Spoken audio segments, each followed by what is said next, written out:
Soccer Halfback by Matt Christopher. Chapter 1, page 3. When the Razorback player kicked it, the soccer ball sprang forward as if shot from a catapult, striking Jabber Morris squarely on the chest. It was a severe blow, and it knocked the breath out of him. Recovering quickly, he raced after the bouncing ball and dribbled it across the center line into Razorback territory. Looking for a Nugget target, he saw Mose Borman cutting in front of a Razorback forward. Just then, another Razorback player charged at the ball from Jabber's left side, and for a moment, all Jabber could see was a blurred green shirt.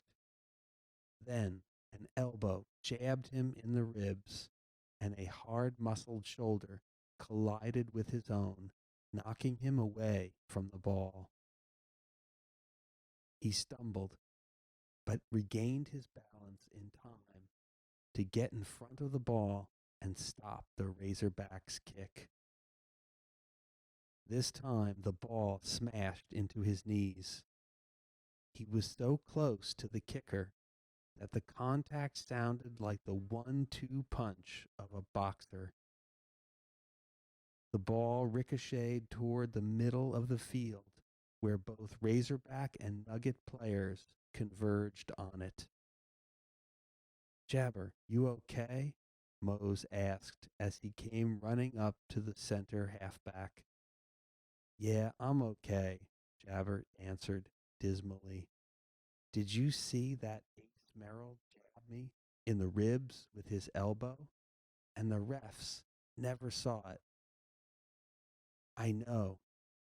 Half the time those guys seem to be blind, Mose said. From the Nuggets bench came a yell that Jabber could identify by now, no matter where he heard it. On your toes, Mose. Get that ball moving. Come on, Jabber. Up and at 'em. Coach Ray Pike was a goal-getter. This was his second year at Birch Central, and he wanted it to be better than his first, when his Nuggets had won 4 games and lost 6.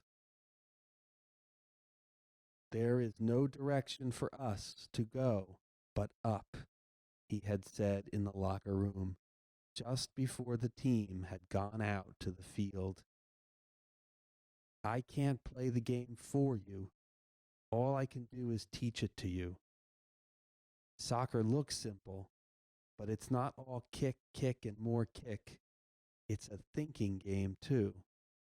And that's what you should do out there most of the time. Think. Jabber sucked in a deep breath, let it out, and ran down toward the touchline, where the ball was landing after an arching boot by a Razorback. He stopped the ball with his chest, then got off a good kick that Butch Fleming received and dribbled across the center line into Razorback territory. Butch advanced it a few yards, then booted it to Stork Pickering, the Nuggets 6'3" center. 2 Razorbacks converged on Stork. Jabber saw that the tall kid had no one near him to pass to, and that a long kick might just put the ball back in Razorback control. Mustering up speed, he rushed up a couple of yards to Stork's right side, yelling, "Pass it here, Stork." Stork saw him and passed it. The pass was good, skidding ahead of Jabber, where he got in control of it without slowing down. Instantly, 2 of the Razorbacks' backfield men rushed toward him. He waited till they closed in on him, then gave the ball a short, quick kick to Mose Borman, who came running up behind them. Mose stopped the pass with his knees, then kicked it back to Jabber, who was running toward the Razorbacks' goal. Jabber, receiving the ball only a few yards away from the Razorbacks' right goalpost, gave the ball a hard, solid boot and sent it flying past the goalkeeper's outstretched hands. The ball struck the corner inside the net for the Nuggets' first score. Nice boot, Jabber, yelled Mose, throwing his arms around the tall, grinning halfback. It's time we broke that goose egg tie. Cheers exploded from the smattering of fans standing behind the sidelines and sitting in the bleachers. Jabber looked for Pete, but his older brother seemed to have been swallowed by the small crowd.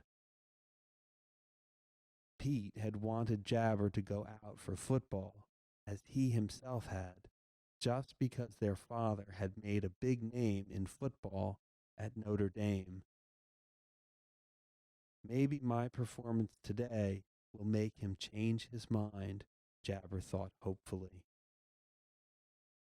He returned to his center halfback position. The ball was centered, and the Nuggets fought frantically to tack on another score while the Razorbacks struggled to tie it up. 1 minute and 10 seconds later, the first quarter ended, both teams having worked up a good sweat. Again, Jabber looked at the small crowd. This time, he easily picked out Pete. His brother was standing directly behind the timetable, wearing dark sunglasses to ward off the bright afternoon sun.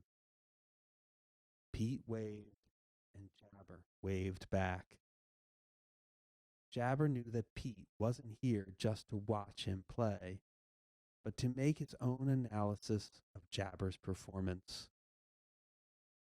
Pete, a running back for Birch Central's varsity football team, hadn't had a chance to see his brother play yet.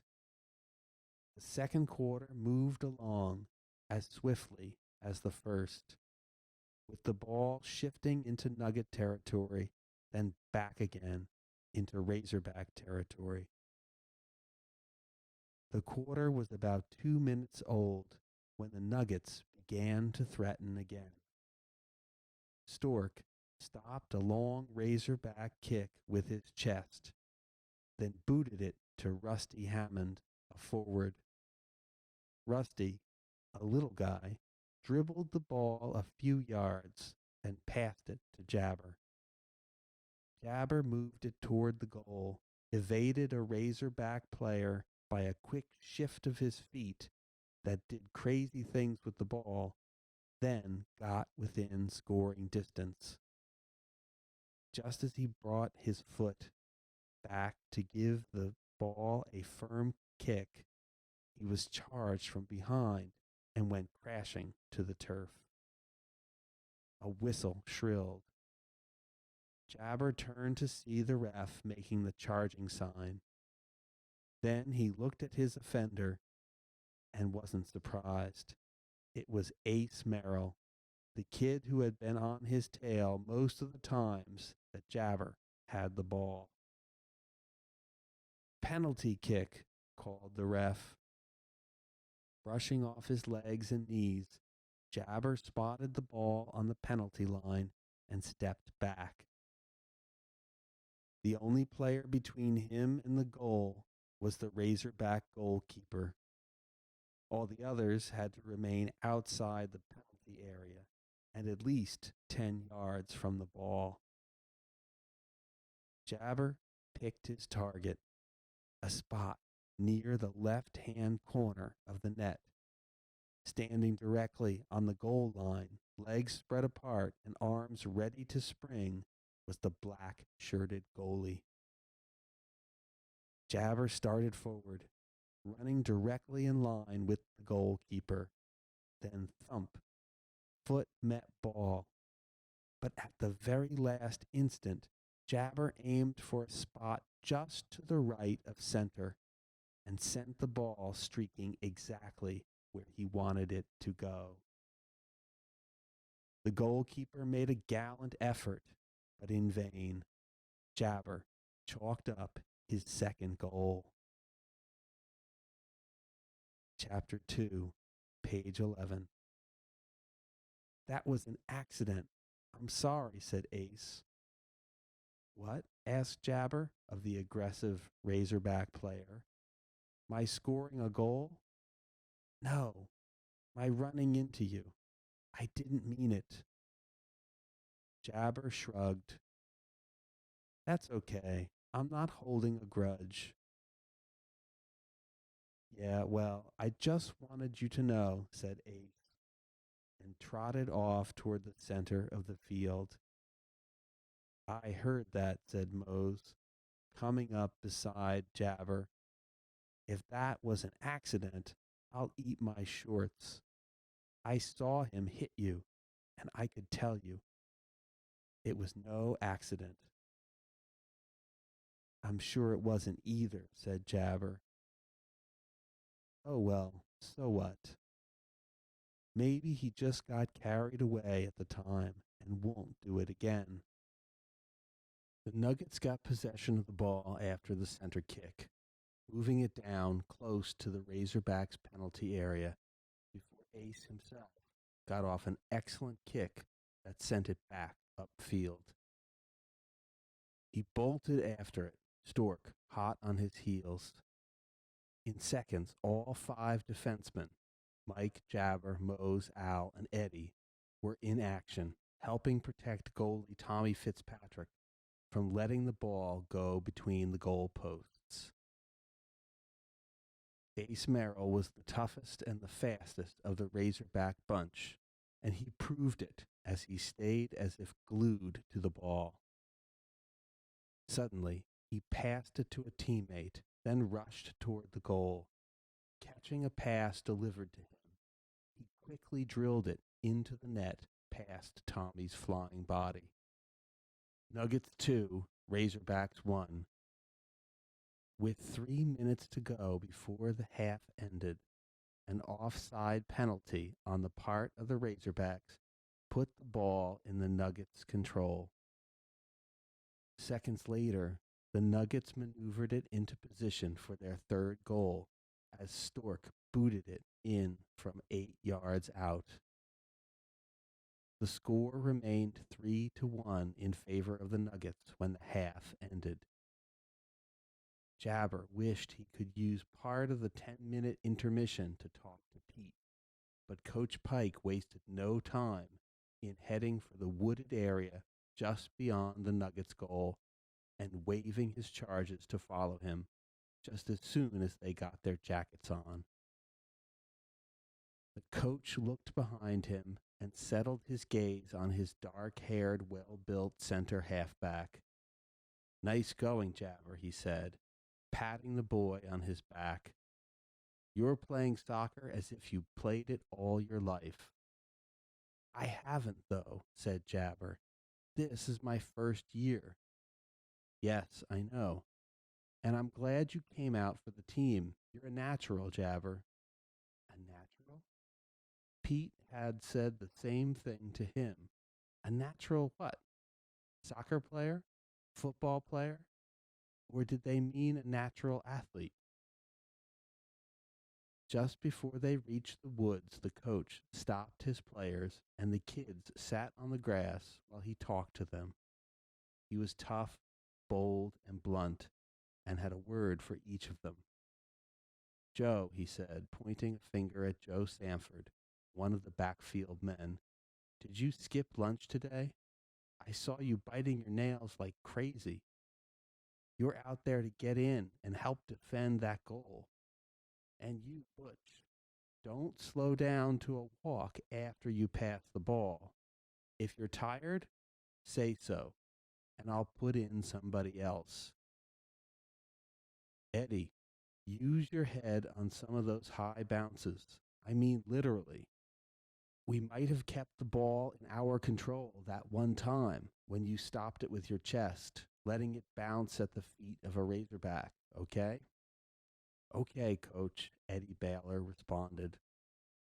On and on he went, finally directing a word of advice to Jabber.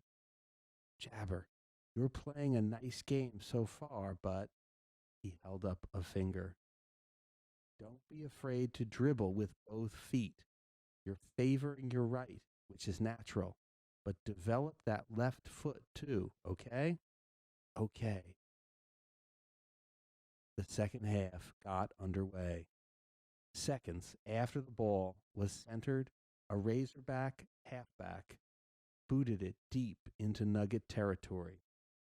A teammate stopped it with his chest, then dribbled it a few yards before a trio of Nuggets converged on him.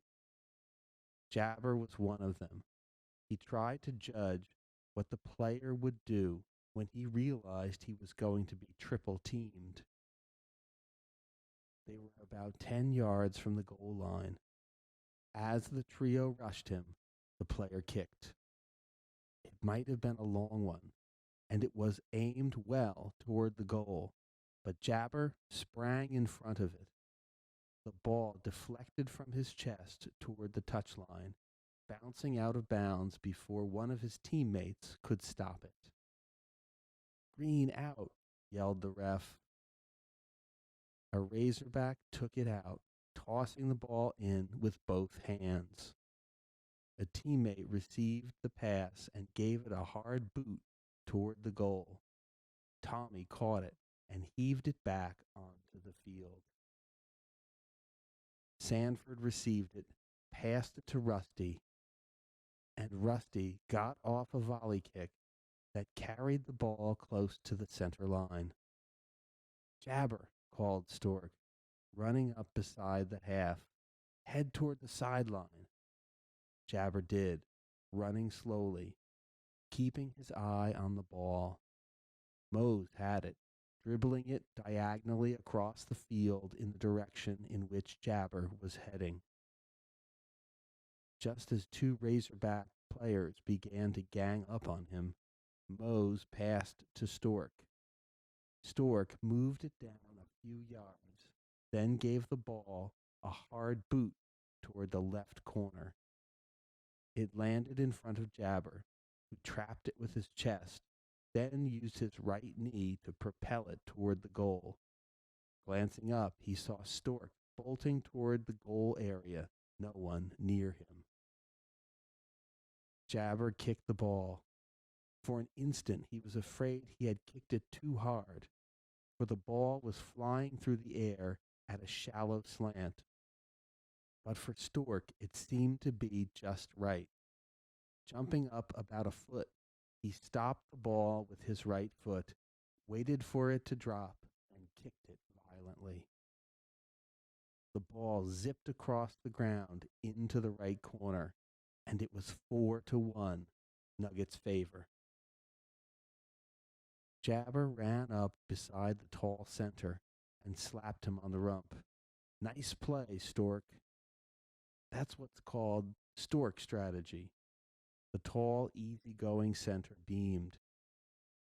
We should try it again sometime.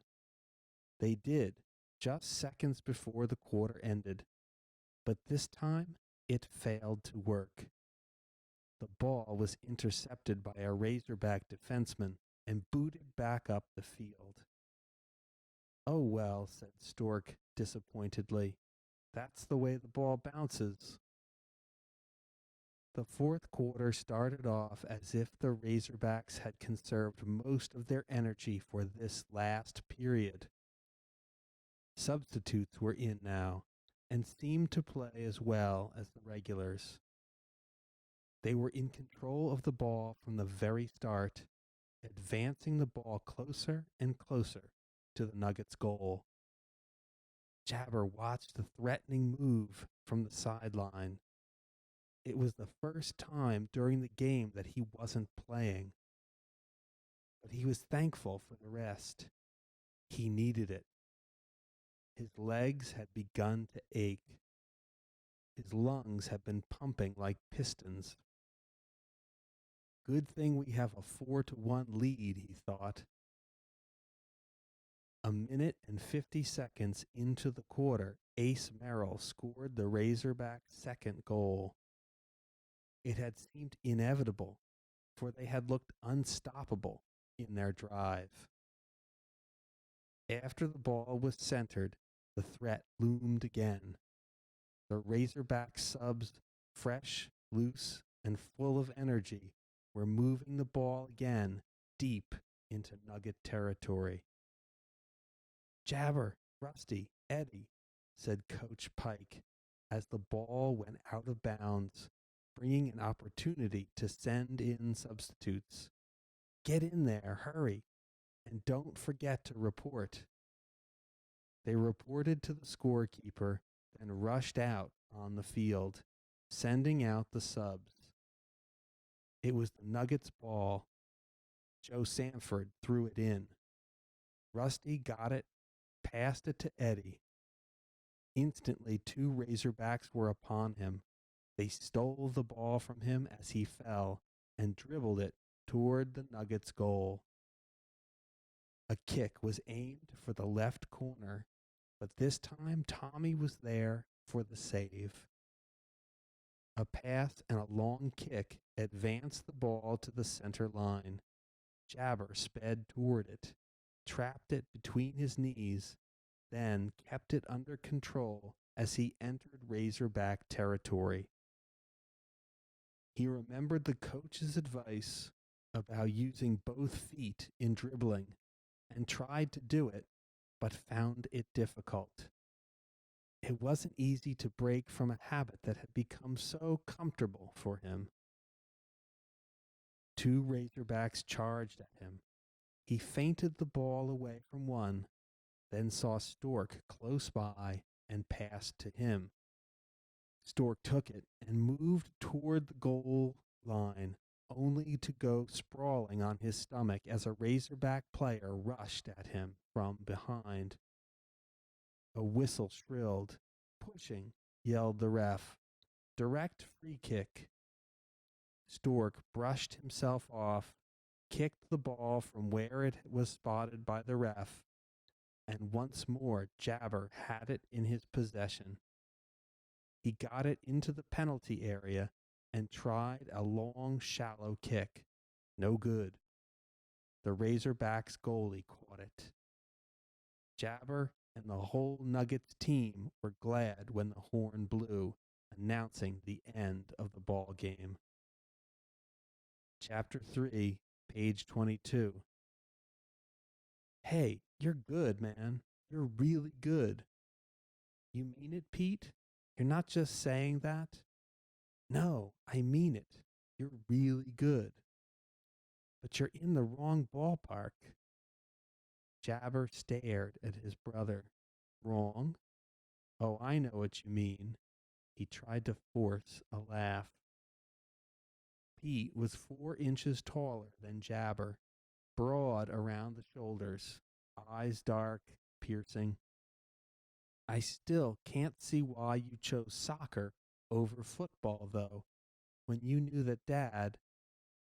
He hesitated and shrugged. I know what you're going to say, said Jabber. Yes, I know Dad played football in college. How can I forget it? Well, he didn't just play football, Jabber reminded Pete. Dad became a star, and at Notre Dame, too. That's something else, man. That's why I've gone out for football. Maybe I'll never be as good as Dad was, but you can never tell.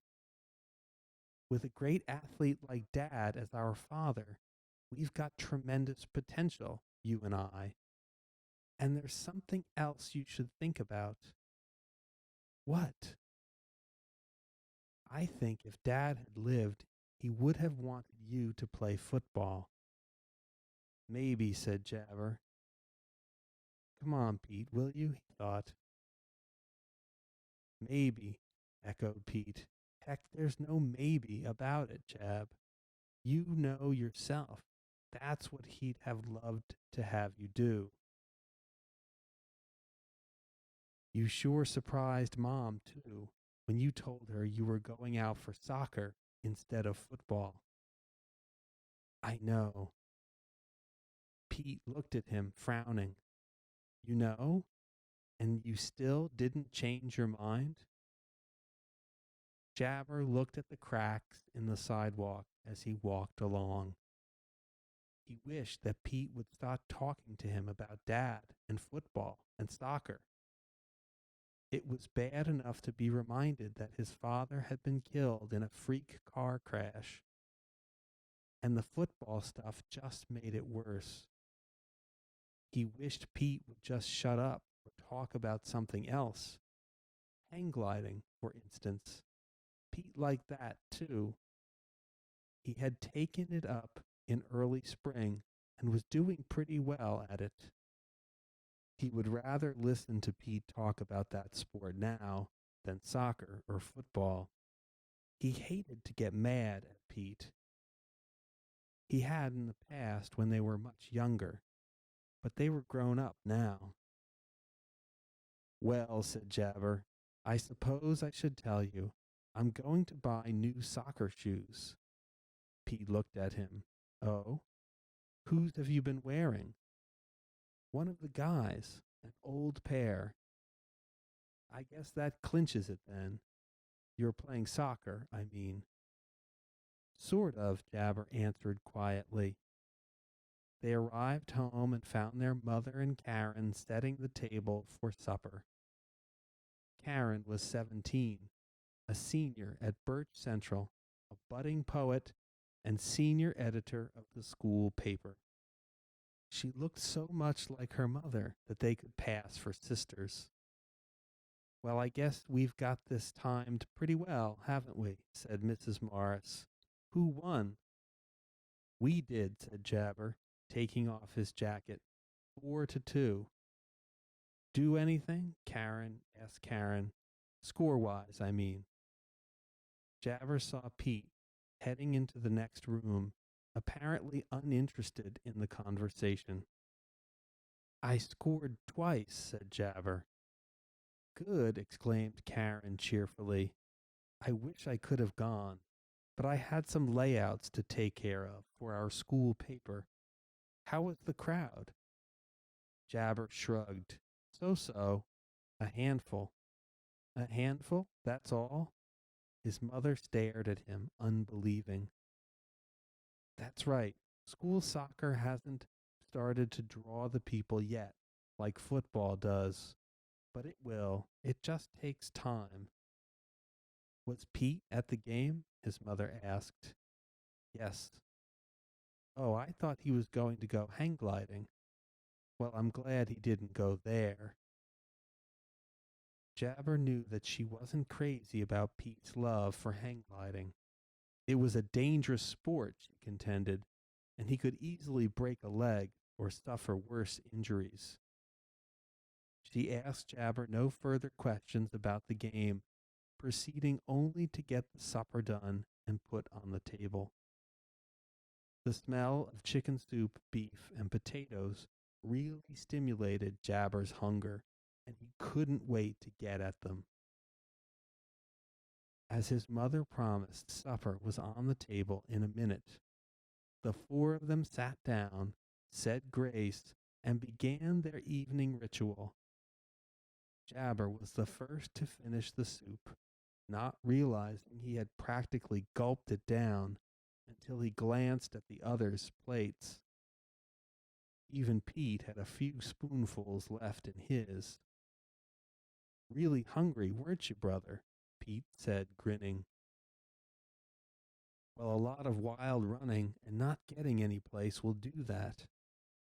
Personally, it would drive me up a wall. Jabber stared at him, then looked away, ignoring his brother's snide remark. Pete was implying that a player ran a lot more in soccer than he did in football. So what? Thought Jabber. What difference did it make? Each sport had its own characteristics, didn't it? But Jabber said nothing. He noticed how quiet his mother had become. Now and again he looked at her, trying to catch her gaze, to read the thoughts behind her somber blue eyes. But she didn't give him a chance. He felt that she was holding back something from him, something that seemed to be bothering her. It was when she was passing him the dish of beef for the second time that she broke her silence. Your Uncle Jerry called while you were gone, she said to Jabber. He wanted to talk to you. Oh? He say about what? Yes, he wants to take you to the Cornell Colgate football game Saturday. He has a couple of tickets to it. He bought only two because he knows that Pete is playing Saturday too. Jabber frowned, glanced at Pete, then back at his mother. What lousy luck, he said. I'm going to the high school game, Mom. I'd like to see the Cornell Colgate game, but I would rather watch Pete play. I told him I thought you would, she said. Darn, I hate to disappoint Uncle Jerry. He's always so good to us. Oh, I'm sure he won't mind. He had quite a time making a decision himself on which game to see, but he had bought the tickets some time ago. He says that he'll try to sell them and go to the high school game. I told him that he shouldn't. He can see Pete some other time. Uncle Jerry was Mom's older brother. He and his wife Doris had no children. Jabber was certain that that was the reason the friendship between Uncle Jerry and his nephews and niece had become such a tight bond. He was a hardware store manager and often stopped by with a supply of groceries for his sister's family. I know what your check is each week, he had said to her one day when she protested about his bringing the groceries. Even with that insurance money you got from John's death, you've had tough sledding. Don't worry about me or Doris. She's with me every bit of the way. If we weren't able to help you out a little, we wouldn't. So don't worry your little brunette head about it, okay? He was a big bear of a man, and as an ex-football player, he took an avid interest in the athletic activities of his two nephews. Mom, Jabber said, has Uncle Jerry said anything about my playing soccer? Well, yes, he has. He doesn't like the idea, does he? She shrugged. Well, figure it out for yourself. He played football, and your father played football. And Pete plays football, Karen added aggressively. So what? Just because they played football, does Jabber have to follow in their footsteps? Horseradish. He's got a mind of his own. He should do what he wants. Jabber stared at her, startled. She usually didn't speak up on his behalf so boldly. Let's drop the subject, suggested Mrs. Morris. The last thing I need is a headache over this silly discussion. Karen looked at her, grim-faced. Silly? Mom, I know as well as you do that none of you like the idea of Jabbers playing soccer. I've heard you say at least 2 or 3 times that Daddy would have liked to see Jabber play football, too, if he were going into any sport at all. Now, didn't you say that? Mrs. Morris fixed her eyes on her daughter. She wasn't angry, but it wouldn't take much more for her to arrive at that point. Yes, I said that, Karen, she said. But you don't know everything, my dear daughter. Jerry told me that he'll help pay for part of Pete's college expenses and also Javis's. but he would like to see Javis play football. And if Javis doesn't play football? Karen's eyes flashed. She hardly ever called Jabber by his actual name. He'll still help pay for it, answered Mrs. Morris. She appeared calm, but Jabber knew she was trying hard to hold back her emotions. Your uncle is not inhuman, Karen. He cares for all of you. He just would be happier if Javis, like Pete, would follow in your father's footsteps. That's all. When did Uncle Jerry say he'd help pay for Pete's and my college expenses, Mom? Asked Jabber curiously. A few weeks ago, maybe a month. And you said it was okay? No, I said it wasn't okay. I told him there were scholarships available for children whose fathers were dead, but he said he'd help anyway. You should know your uncle. If he says he'll help pay, he'll help pay. He's the greatest, said Pete, smiling. Jabber looked out the window. Dusk was falling fast. The forecast was for rain and colder that night. It was a miserable day, he thought, in more ways than one. Chapter 4, page 36. Birch Central won the game on Saturday, 28-24. Pete had scored a touchdown on a 34-yard run and had set up another one when he had caught a 16-yard pass from his quarterback. Uncle Jerry hadn't been able to sell his tickets to the Cornell-Colgate game, so he had gone to it alone. He called later saying that Cornell had squeezed out a 15-14 victory over Colgate, and that Aunt Doris had caught a cold. At least that's what she said to me, Uncle Jerry said to Jabber over the telephone. But she coughs so much from smoking so many cigarettes a day.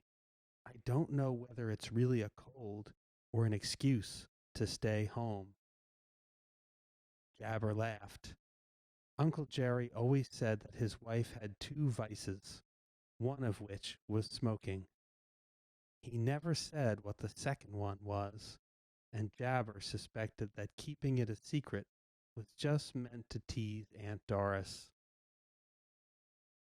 Jabber had a math test on Monday morning and still had several problems to go when the period was over. Mrs. Williams gathered up his paper with the rest of the students anyway. How do you think you did? Mose asked him as they left the classroom. I think I flunked, said Jabber. Flunked? I thought it was a snap. You would. You're a genius. Oh, sure. One day I grab a 92 in a math test and I'm a genius. If I had half your brain, you'd be twice as dumb as I am, said Jabber. In math class the next morning, he found out that he had predicted correctly. He had flunked. His mark was a disappointing 63. Mrs. Williams called him to her desk after class. That 63 mark seemed to be the work of another boy, not you, Javis, she said. She was one of the very few people, besides his mother, who called him by his actual name. Didn't you study for the test? I warned you about it last Thursday. I studied for it, he said, but not enough, right? Right, he answered. We're having another one Friday, she reminded him flatly. It'll be a review of what we've learned during the last 4 weeks. I hope that you'll be able to bone up on it by then, okay? Okay. He was glad that she didn't start asking him personal questions to determine why he had gotten such a low mark. He didn't know himself. Liar, he thought. You know darn well why you didn't get a better mark than a crummy 63. The reason for it was soccer, and the hassle caused by his choice to play it instead of football. All the rest of his family, except Karen, thought he should play football because Dad had played in college, and Dad was dead. An automobile crash took the lives of 3 community leaders last night as they headed home from New York and got caught in a storm that hit them just south of Buffalo. Their car slid off the icy road and slammed head-on into a tree. Only the driver, Edgar Mills of 213 Willow Street, Birch Valley, survived. The others, John Morris, vice president of Adams Electric. His picture was above the newspaper article. A good-looking, broad-shouldered man. Tough, but kind. Firm, yet gentle. He never told me he wanted to play football, thought Jabar. Never. Yet Mom and Pete made Jabar feel guilty because he didn't play football. Even Jerry's offer to help with college expenses, as good and kind as it was, made him feel guilty too. Darn it. Maybe I shouldn't play any sport at all, he thought disgustedly. Maybe I should just be a spectator. He went to soccer practice after school. At the other field, which Jabar could see from the soccer field, the varsity football team was working out too. Coach Pike drilled them on one-on-one dribbling, then one-on-two, then on corner kicks. It was a cold day, and the wind was nippy. Only by running around was Jabar able to keep warm. He got bone tired after a while, and he didn't have a chance to rest. From then on, he took it easy, moving fast only when he had to. The football team finished before the soccer team did, and Pete stopped by and watched until the soccer team's practice was over. He didn't have to wait long. He and Jabar walked off the field and to the locker room together. They got out of their uniforms, showered, and dressed. I'm starved, Jabar said, as they left school. I hope that Mom has some big, juicy steaks for us, or even hot dogs and sauerkraut. Don't bet on it, said Pete. I think this is hamburger night. Yeah, well, I can go for them, too. They walked for a while without saying anything. Jabar felt that Pete was deep in thought about something. Pete wasn't one to dwell in silence very long. It came out finally. Funny thing happened today, he said. Coach Pierce asked me about you. He did? Jabar's eyebrows arched. Why? He heard you're playing soccer and wondered why you didn't go out for football. Oh man, said Jabar. Everybody in this world is wondering why I didn't go out for football instead of soccer. What did you tell him? Nothing. What could I tell him? Pete was silent a moment. Anyway, I want to make sure you know what you're doing. Jabar looked at him. He met Pete's eyes. They were serious. Sometimes he had seen his mother's eyes looking like that. Football is the game to get into, man, said Pete.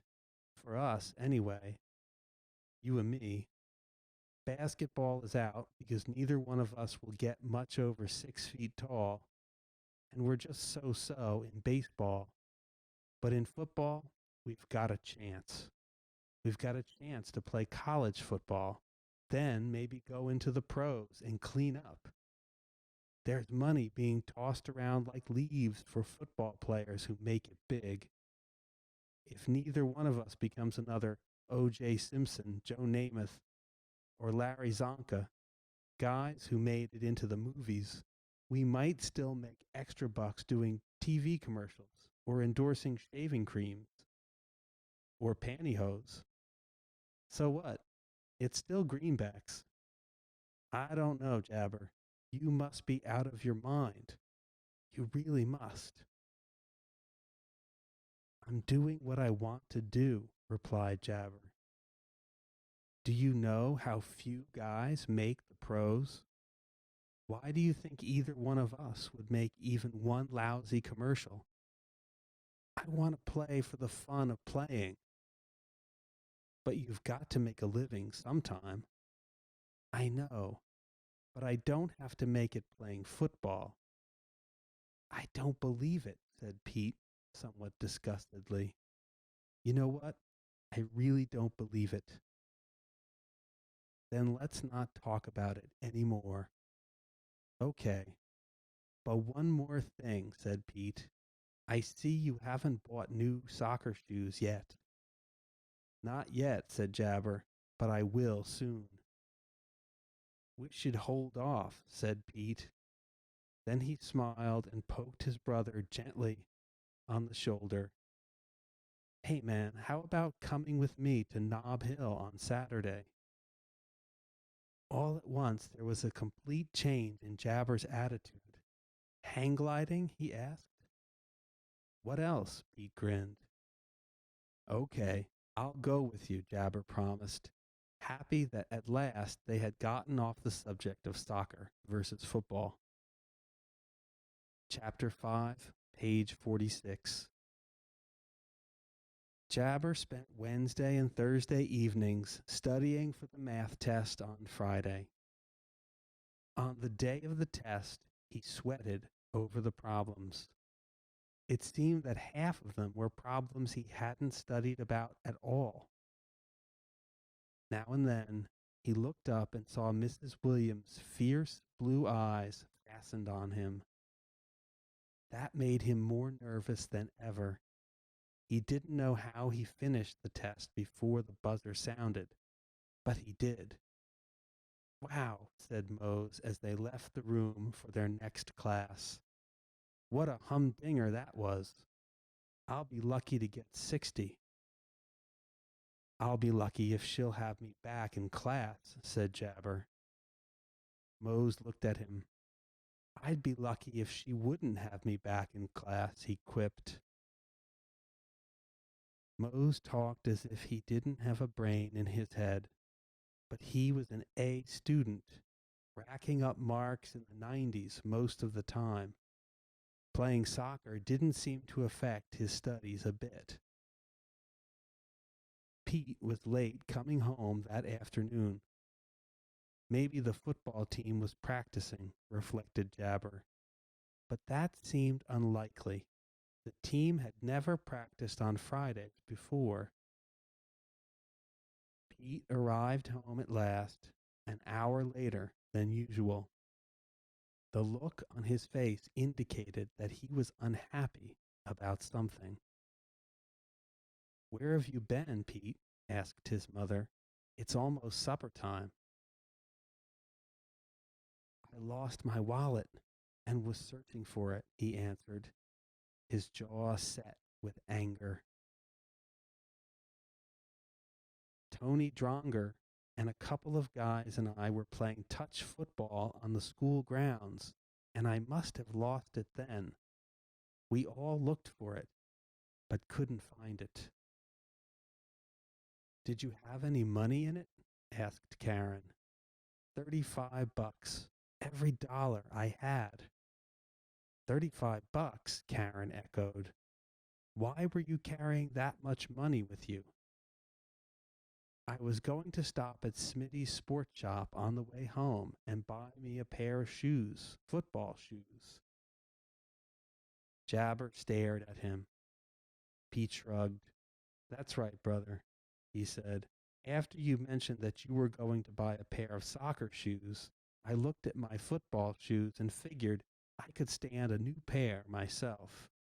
So, down the drain go the shoes, and somebody else is richer by 35 smackers. Was anybody around? Asked Karen. No one that I saw, Pete replied. Jabber looked sympathetically at his brother. $35. That wasn't hay. Now Pete would probably have to look for a part-time job to earn his money back. They went to Nob Hill after lunch on Saturday with Tony Dronger. Tony, a senior at Birch Central, had a driver's license and a beat-up car that seated 10 if it had to. They had Tony's and Pete's hang gliders strapped to the roof. Two other guys and two girls were already on the hill, flying hang gliders in a wide, sweeping turn over the valley below. The hill was steep, making it easy for takeoffs and flying. Jabber had already flown a few times, but not ascending higher than 20 feet or so. Pete and Tony were more experienced, having flown dozens of times and reaching altitudes of 600 to 700 feet. Tony parked the car in a lot below the hill. Then he and Pete removed their gliders from the roof and started to carry them up the steep incline. When are you going to get one of these wings? Tony asked Jabber. I don't know, Jabber said. Like to fly 'em? Jabber shrugged. It's fun, he admitted, not caring to elaborate. They reached the top of the hill. Pete and Tony unfolded their wings and strapped on the harnesses. Pete's wing was yellow, Tony's red. The wind blowing up the hill made them flop up and down like huge, anxious birds. Tony took off first, running several steps down the incline before the wind caught the glider and lifted it into space. Pete followed him, sailing down toward the valley, then circling around, his feet dangling like some prehistoric bird. Tony was flying as smoothly as an eagle, dipping down to pick up speed, then tipping up his wing for a gentle climb. For a while, he remained above Pete. Then Pete soared even higher, always in a circle, and Jabber could hear the boys yelling to each other. He felt an excitement just watching them, and wondered if someday he would be able to fly as expertly as they could. He had no immediate desire to do so, though. He preferred to be cautious, knowing that hang gliding could be dangerous if you weren't careful every minute. About 15 minutes later, Pete and Tony landed at the bottom of the hill, removed their wings, and walked back up. Want to go at it? Pete asked Jabber as they reached the top. Jabber thought a minute, then said, Okay. He strapped on the harness, grabbed the bar in front of him, then stood a moment gathering up his nerve. Go ahead, said Pete. Just make sure you don't dip the nose too low, or you'll ram into the ground. Jabber nodded, remembering all he had learned from his trial and error flights, then started running down the hill. Suddenly, he felt the wind grab the sail in front, and he was off. He thrilled at the feel of the wind blowing against him, the musical sound of it whistling past his ears. while the ground seemed to drop lower and lower beneath him. He held the front of the wing tipped down slightly to keep himself from rising too high, then circled above the valley, turning so that he could see his brother and Tony standing up there on the hill. They waved to him, and he could hear Pete shouting something. A quick updraft lifted the nose of the wing, and Jabber almost panicked. Swiftly, he brought the glider under control and decided he had better call it quits. Heart pounding, he started to head for the ground and saw a car driving into the parking lot. He recognized it immediately as belonging to Uncle Jerry. I wonder if he recognized me, Jabber thought, not sure whether his uncle knew that he had taken up the sport too, as Pete had, and wondering if he'd approve when he found out. He made a soft landing, took off the wing, and smiled nervously at Uncle Jerry, who had left his car and was coming toward him. "Hi, Uncle Jerry," he called. "Hi, Jabber. Hey, you're doing all right, kid." Apparently, he didn't mind. "Well, I'm getting better all the time," Jabber replied, nervousness leaving him.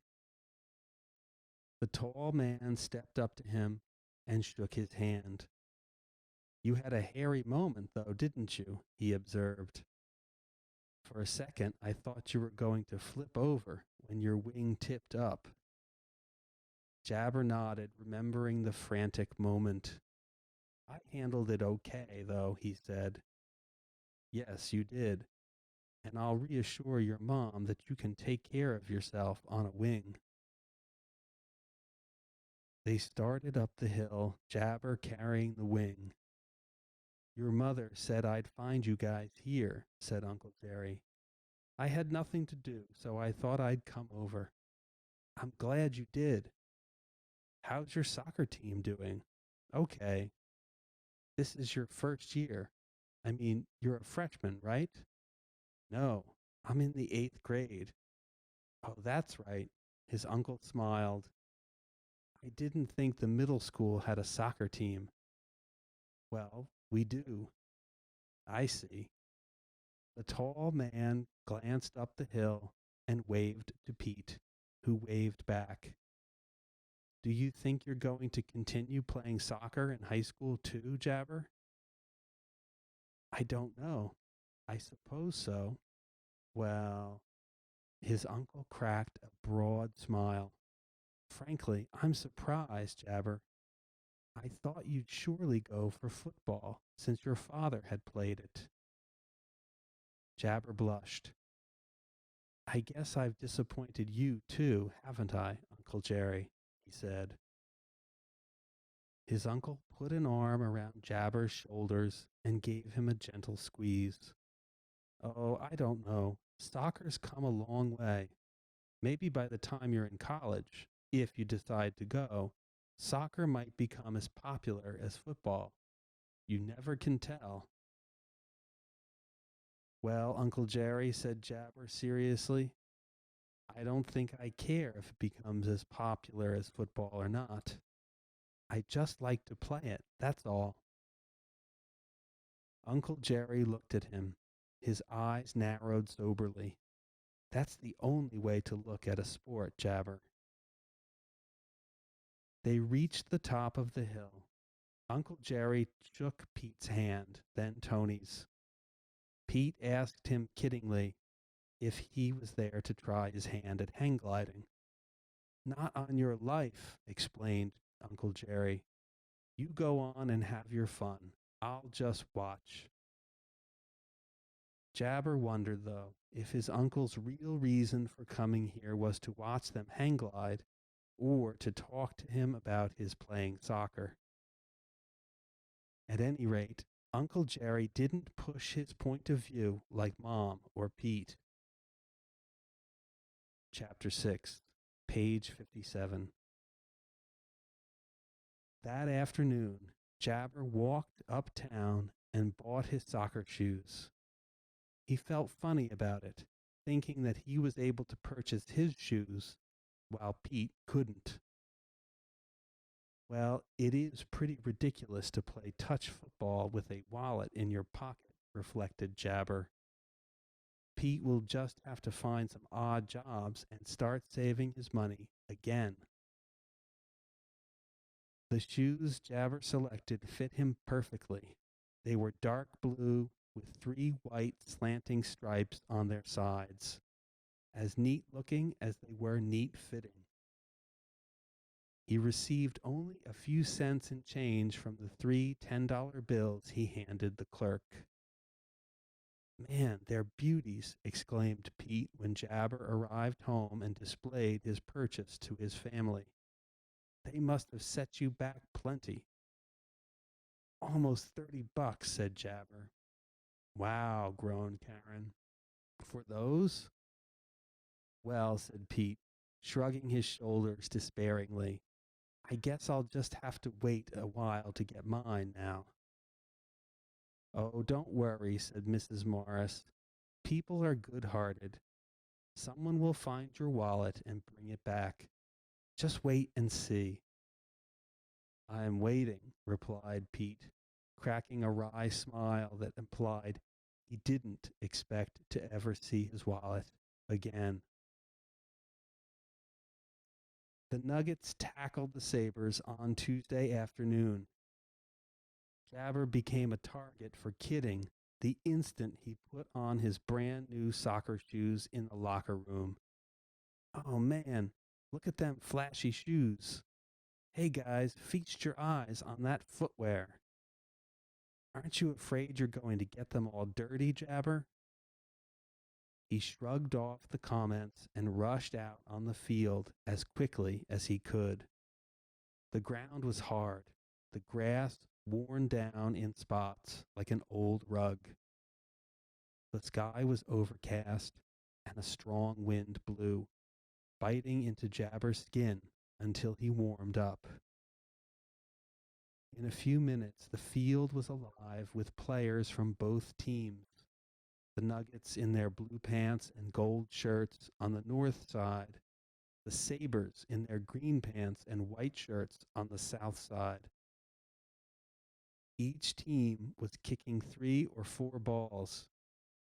Now and then, a player kicked a long shot, getting practice in case he might happen to draw a penalty shot or a free kick in the game.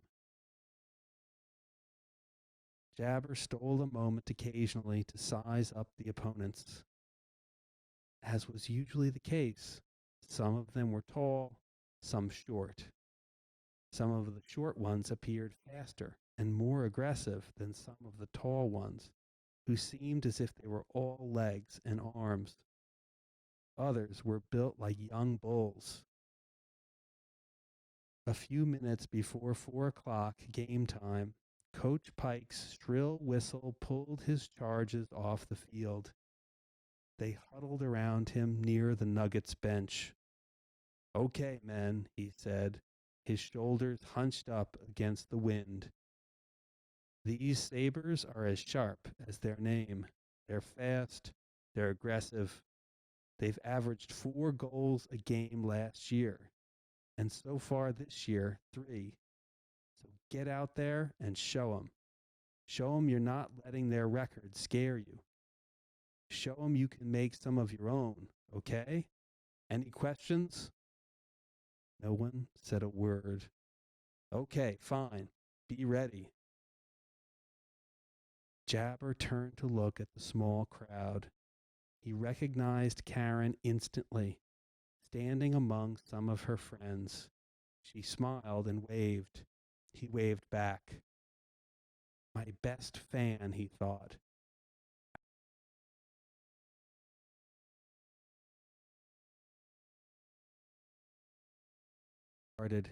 It was hardly a minute old before Jabber realized he had a tough customer playing opposite him. It was Nick Anders, one of the tall, big guys on the Sabres team who could really move. Nick stole the ball from him and dribbled it down the field about 10 feet before giving it a long boot toward the goal. "Hey, Jabber," Jack Sylvan of the Nuggets yelled. "Afraid you'll get your shoes messed up?" "Go fly a kite," murmured Jabber. Jack laughed. The Sabres' full front line, the wings, the forwards, and the center, was staging an aggressive attack to get the ball into the net. Nuggets' Al Hogan and Eddie Baylor had their hands full as they tried to help goalie Tommy Fitzpatrick protect the goal. A long kick by Nick Anders was stopped by Eddie, who tried to boot the ball toward the touchline and out of immediate danger. But another Sabre flew in, trapped the ball with his chest, then hit it with his knee back toward the goal. Jabber, running toward the center of the goal, saw Nick waiting near the edge of the net to accept the pass that would put him in excellent position to try for a score. Clenching his fists and drawing on all the stamina he could, Jabber changed direction and bolted toward Nick. He slipped and almost fell, but regained his balance quickly and went on. Just before the ball reached Nick, Jabber leaped in front of the Sabre player and awkwardly struck the ball with his head. He felt the sudden shock all the way down to his knees, and for a moment he saw an explosion of stars. As his vision cleared, he saw the blurred ball arching through the air up the field, and he ran after it. A Sabre started to converge upon it, and both he and Jabber reached it at the same time. They kicked it at the same time, too, and the ball skittered off to the right, spinning madly. While trying to twist around and get control of it, Jabber felt his opponent's legs get tangled with his. Both players lost their balance and fell. But Jabber was up almost as quickly as he had gone down, sprinting again after the ball. He slowed down as he saw Mose stop the ball between his feet, then booted up the field. Jack Sylvan caught the pass and moved it on, passing it to Butch Fleming. Butch dribbled it towards the Sabre goal, only to lose it to a Sabre defenseman who kicked the ball back up the field. Now Mose was in front of it again, stopping it with his chest this time, then dribbling it. Jabber, running up beside him, yelled, "Here, Mose!" Mose passed it to him. Jabber dribbled it toward the goal, saw the open space to the goalie's left side, and aimed a hard shot toward it. His toe met the ball squarely, sending it booming like a cannon blast. The aim wasn't perfect, but it was good enough, as it just missed the top rod and rammed into the net. Shouts exploded from the Nuggets players and fans. Jabber turned and began trotting back to his position at the other side of the field, hardly believing that he had punched a hole in the strong Sabres' defense. He felt that he had done the near impossible, and was both surprised and gratified at the same time. He heard his name shouted from the fans standing along the sideline, and recognized Karen's high soprano voice. "Nice shot, Jabber." "Good play, kid," another fan yelled. Could Karen really know how much scoring that goal meant to him? Perhaps. But what about his mother and Pete and Uncle Jerry when they heard about it? "You're wasting your energy in that sport." That's what they'd say. "Football's the game you should be playing, not soccer." Feet pounded on the turf beside him. A hand slapped him on the back. Nice boot, Jab, praised Mose Borman. That's breaking the old camel's back. Yeah, said Jack Sylvan, coming up on Jabber's other side. But look what he did. Scuffed his brand new Sharpie Barpy shoes. Jabber grinned as he looked down at his dirt-smeared shoes. I sure did, didn't I? He said amiably. The game resumed. The ball was placed back on the center of the field. The Sabres' tall center kicked. A teammate got it, booted it toward the left sideline. Jabber, seeing Butch hightailing for it in a race with the Sabres' left wing, headed toward the goal, ready to help the fullbacks and Tommy protect the net if need be. The Sabre got to the ball first and kicked it farther down toward the end of the field. Eddie stopped it with his chest, let it drop to his feet, then started to kick it back up the field. As he did so, a Sabre leaped in front of him and blocked the ball with his chest. Jabber saw the look of surprise spring into Eddie's eyes. Jabber rushed toward the Sabre and tried to steal the ball from him. Relentlessly, they scrambled for it. Jabber knowing that the kid would be in excellent position for a goal kick if he weren't stopped soon. Again and again, Jabber looked for that split second when his opponent's feet wouldn't be in the way. The Sabre seemed like an octopus with all its tentacles writhing. He was an inch taller than Jabber and slightly heavier. His legs were strong, bulging with muscles. Sweat shone on his arms. Jabber knew from the hard, deliberate way the kid was working the ball that he was determined to put it through the goal himself.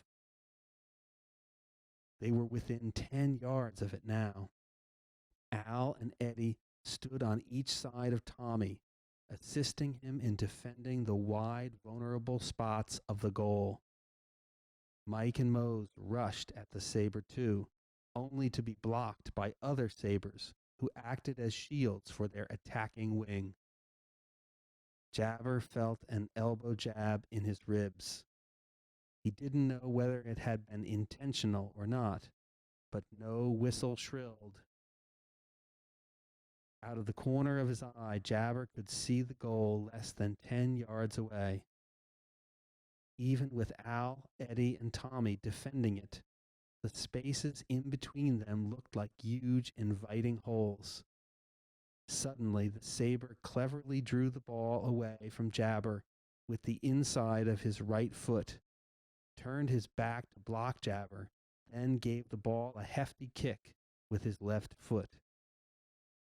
Like a missile, the ball boomed between Al and the right side of the net. A goal. Jabber turned away, gritting his teeth, as the Sabres bench yelled their approval. Chapter 7, page 70. You should have got the ball off to me, Jab, said Mike Newberg critically. I was clear half a dozen times. I tried, but I couldn't, said Jabber. That guy's tough. Who is he, anyway? Mel Jones, said Mose, their left wing. He's their biggest scorer. We've got to watch him. Watch him, echoed Jabber. What'll that do? We've got to stop him. He rubbed the cage of his ribs where Jones had hit him with an elbow. He doesn't play too clean either, Jabber added, still feeling the pain of that poke. They were a minute into play again when the whistle blew, announcing the end of the first quarter. The Nuggets bench and their few faithful fans tried to bolster the team's ego with a spirited cheer led by their cheerleaders, but Jabber hardly heard the chant. He felt responsible for the Sabres' score. During one of those moments when he and the Sabre were struggling for control of the ball, he should have kicked it away.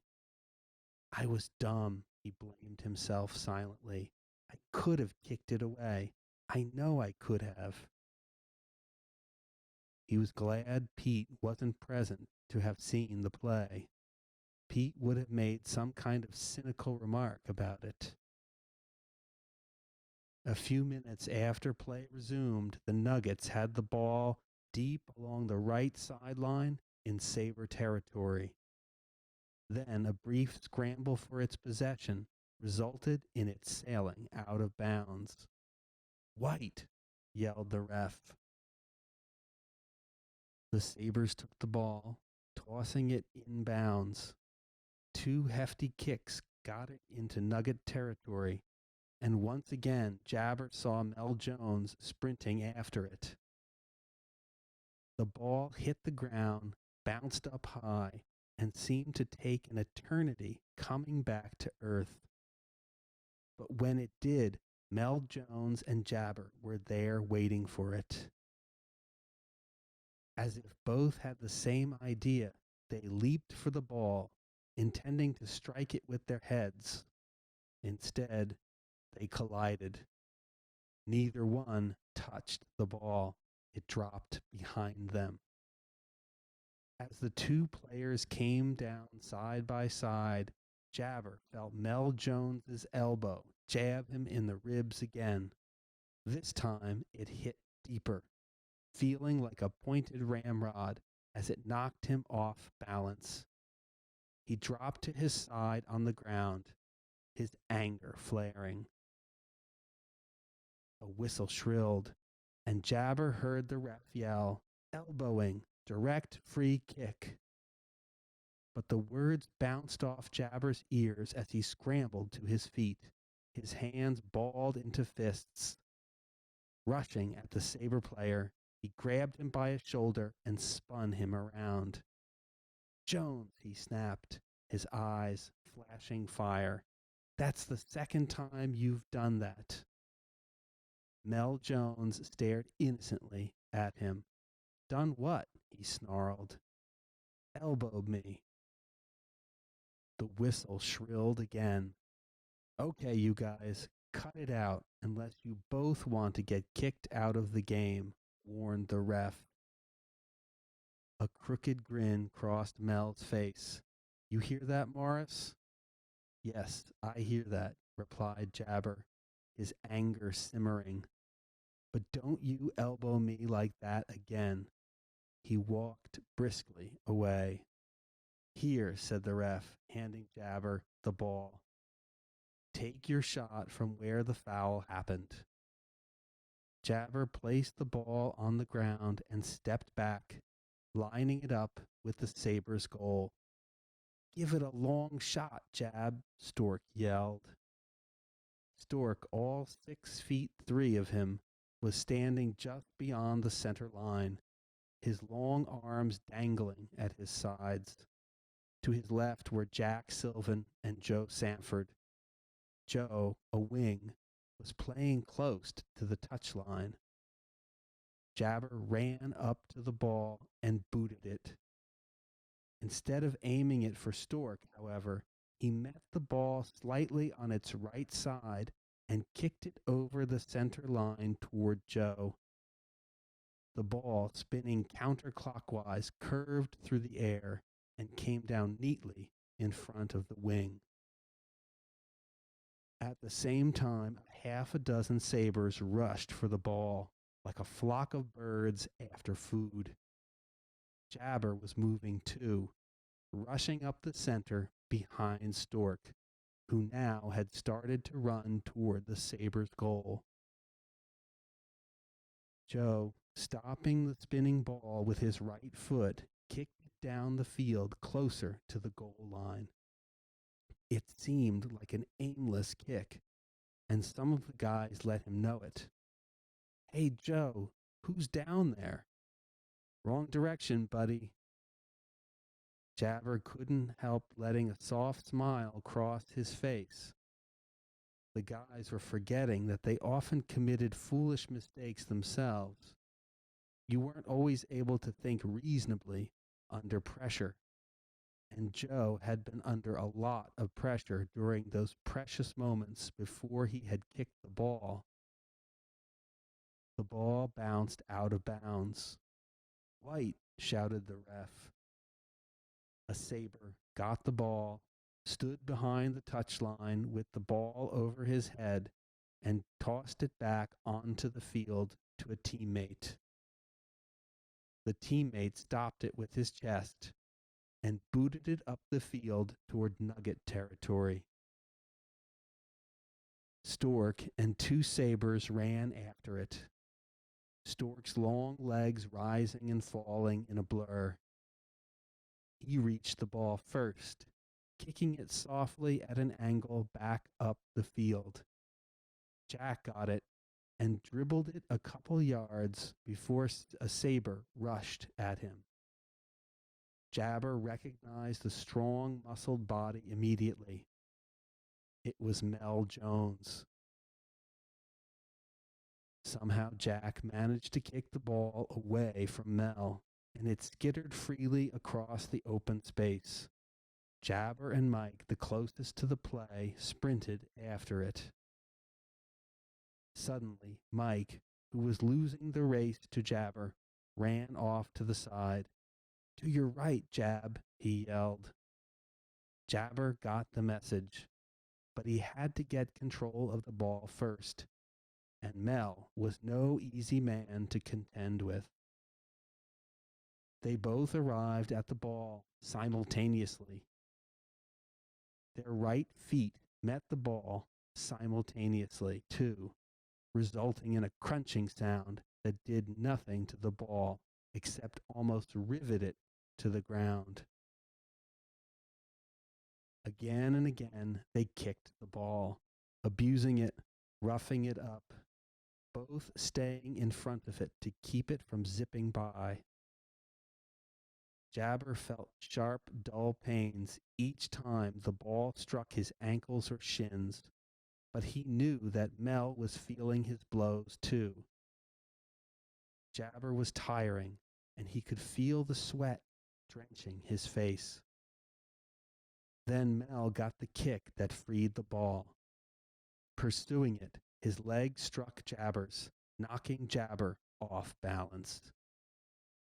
Dismayed at having lost that brief battle, Jabar watched the Sabre dribble the ball away and then kick it toward the Nuggets' goal. Mel glanced back at Jabar, a wry smile coming over his face as if to tease his opponent. Mel Jones had beat him again, Jabar realized. A cool cat, that Mel. But he could afford to be. He had the size, and he knew it. Jabar got his breath back and started to run down the field just as the buzzer sounded from the bench, announcing the end of the first half. "Good going, men," Coach Pike praised his charges as he led them across the field.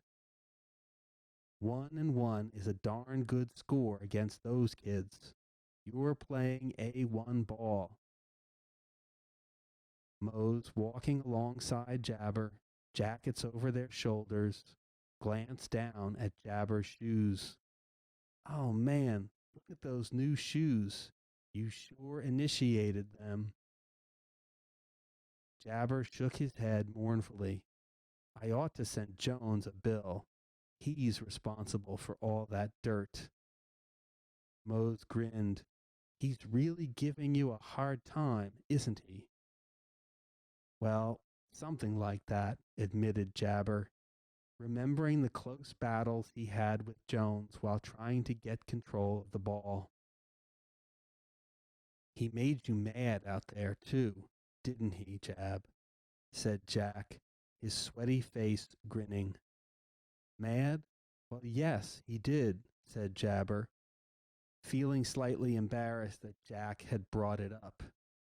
He hated losing his temper, considering it childish and beneath his dignity. He stole the ball away from you twice, continued Jack. The guy's bigger than Jabber, Mose said, defending his friend. Anyway, Jabber gave him a battle. Jones knew that he wasn't up against just anybody. Jack laughed. Yeah, I know, he said, and walked away.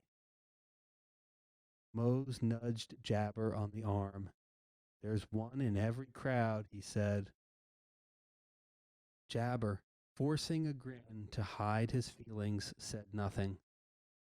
The team paused on a sloping ridge some 15 yards beyond the goal line, pulled their jackets snugly about their shoulders and necks, and sat down on the grass. The coach looked at Jabber. You and the Jones kid really had it hot and heavy out there, didn't you? He said amusedly. Jabber shrugged. He's aggressive, and I try to be, he answered calmly. You're doing all right, Jabber, replied the coach. We need better passing, though. I know it's easier said than done, but against the Sabres, we've got to work at it harder. Use the long kicks only when we're defending our goal. In their territory, try to keep the kicks short. Use your heads. He chuckled dryly. Literally. Chapter 8, page 82. The second half got underway with some substitutions made. Pat O'Donnell replaced Mose at right half. Nick Franco replaced Eddie at right fullback, and Jerry Bunning replaced Joe Sanford at left wing. Jabber wondered if the coach was wise to take Mose out. In Jabber's opinion, Mose was the best half of the lot, but he knew he was prejudiced. Mose was his best friend.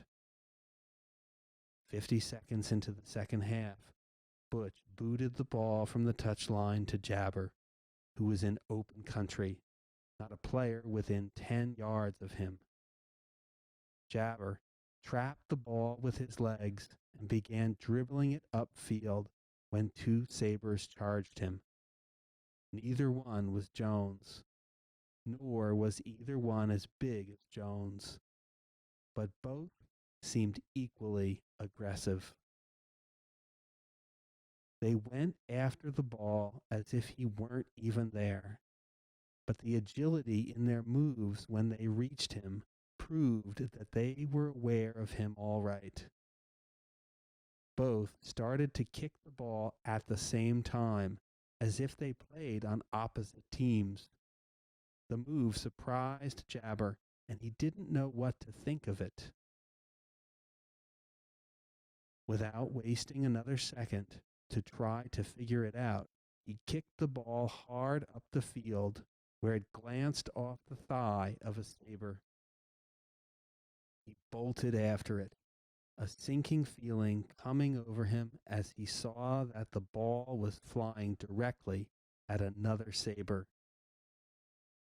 It was another one of those thoughtless way-off shots, he reflected dismally. The Sabre stopped it with his chest and deflected it back down the field. A gentle tap that put it into position for another Sabre. This second player was Nick Anders, that tough center half. Without waiting for the ball to slow down, Nick charged it and gave it a vicious boot. It was an angle shot, heading for the right side corner of the Nuggets' goal. Get it, Tommy, get it, yelled the Nuggets. Tommy sprang after it, leaping out almost horizontally after the ball at the last instant. He missed it, and the kick scored. Sabres 2, Nuggets 1. They double-teamed you, Jabber, said Mike as they returned to their positions. They sure did something, admitted Jabber, wiping the sweat off his forehead. There was a lot of running and passing during the rest of the quarter, but no goals. 2 minutes into the second quarter, Jabber saw the field open before him. They were in Sabre territory, and Stork had possession of the ball. He was dribbling it up the field, cleverly keeping it away from his defenseman with short, gentle pushes of his feet. Look at me, Jabber wanted to yell. Suddenly, Stork kicked the ball, a perfect pass directly to Jabber. Jabber almost grinned as he stopped the pass with his right leg and jockeyed it into position for a kick. At once, he saw two Sabres converging upon him, the same two who had charged him before. Perhaps Mike was right. Perhaps he was purposely being double-teamed. Glancing out of the corner of his eye, he spotted Butch down near the right side of the Sabres' goal.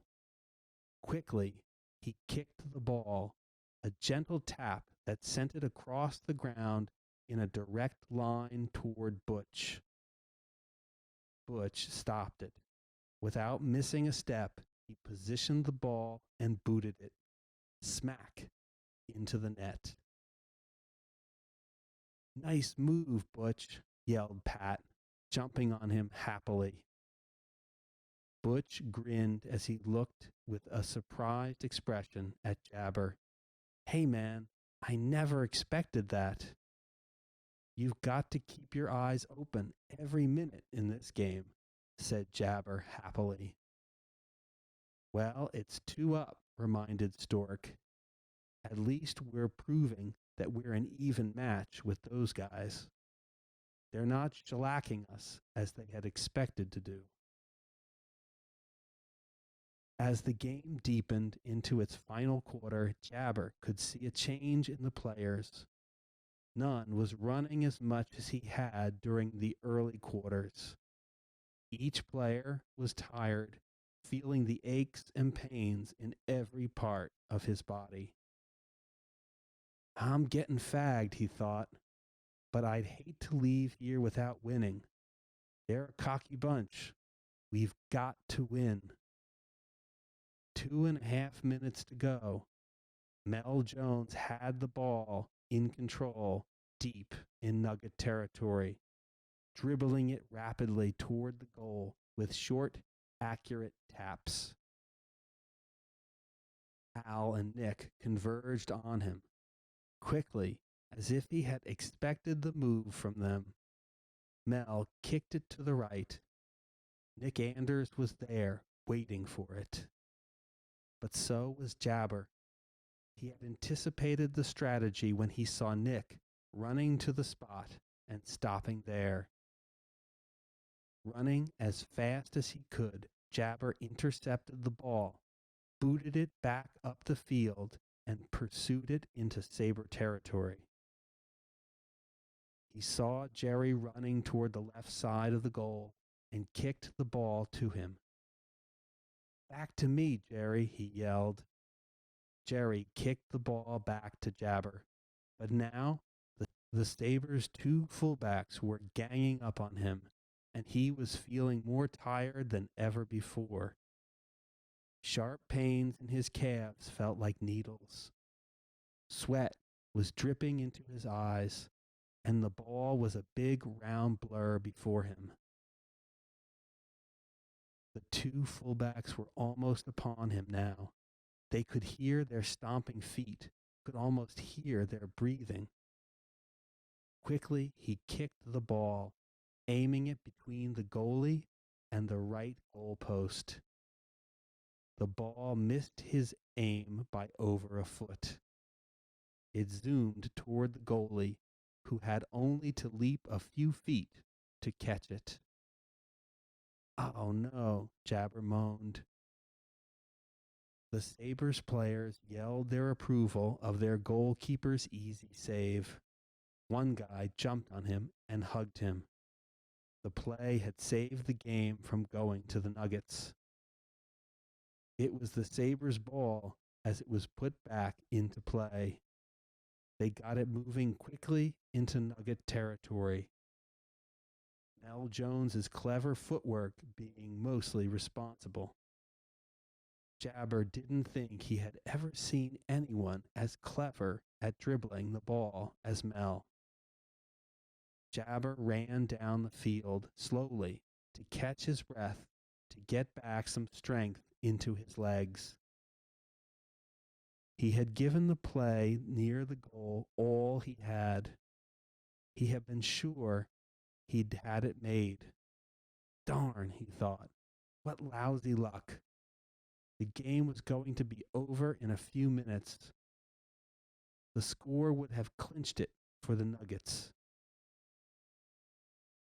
He picked up speed and ran across the center line as he saw Stork boot the ball away from Mel.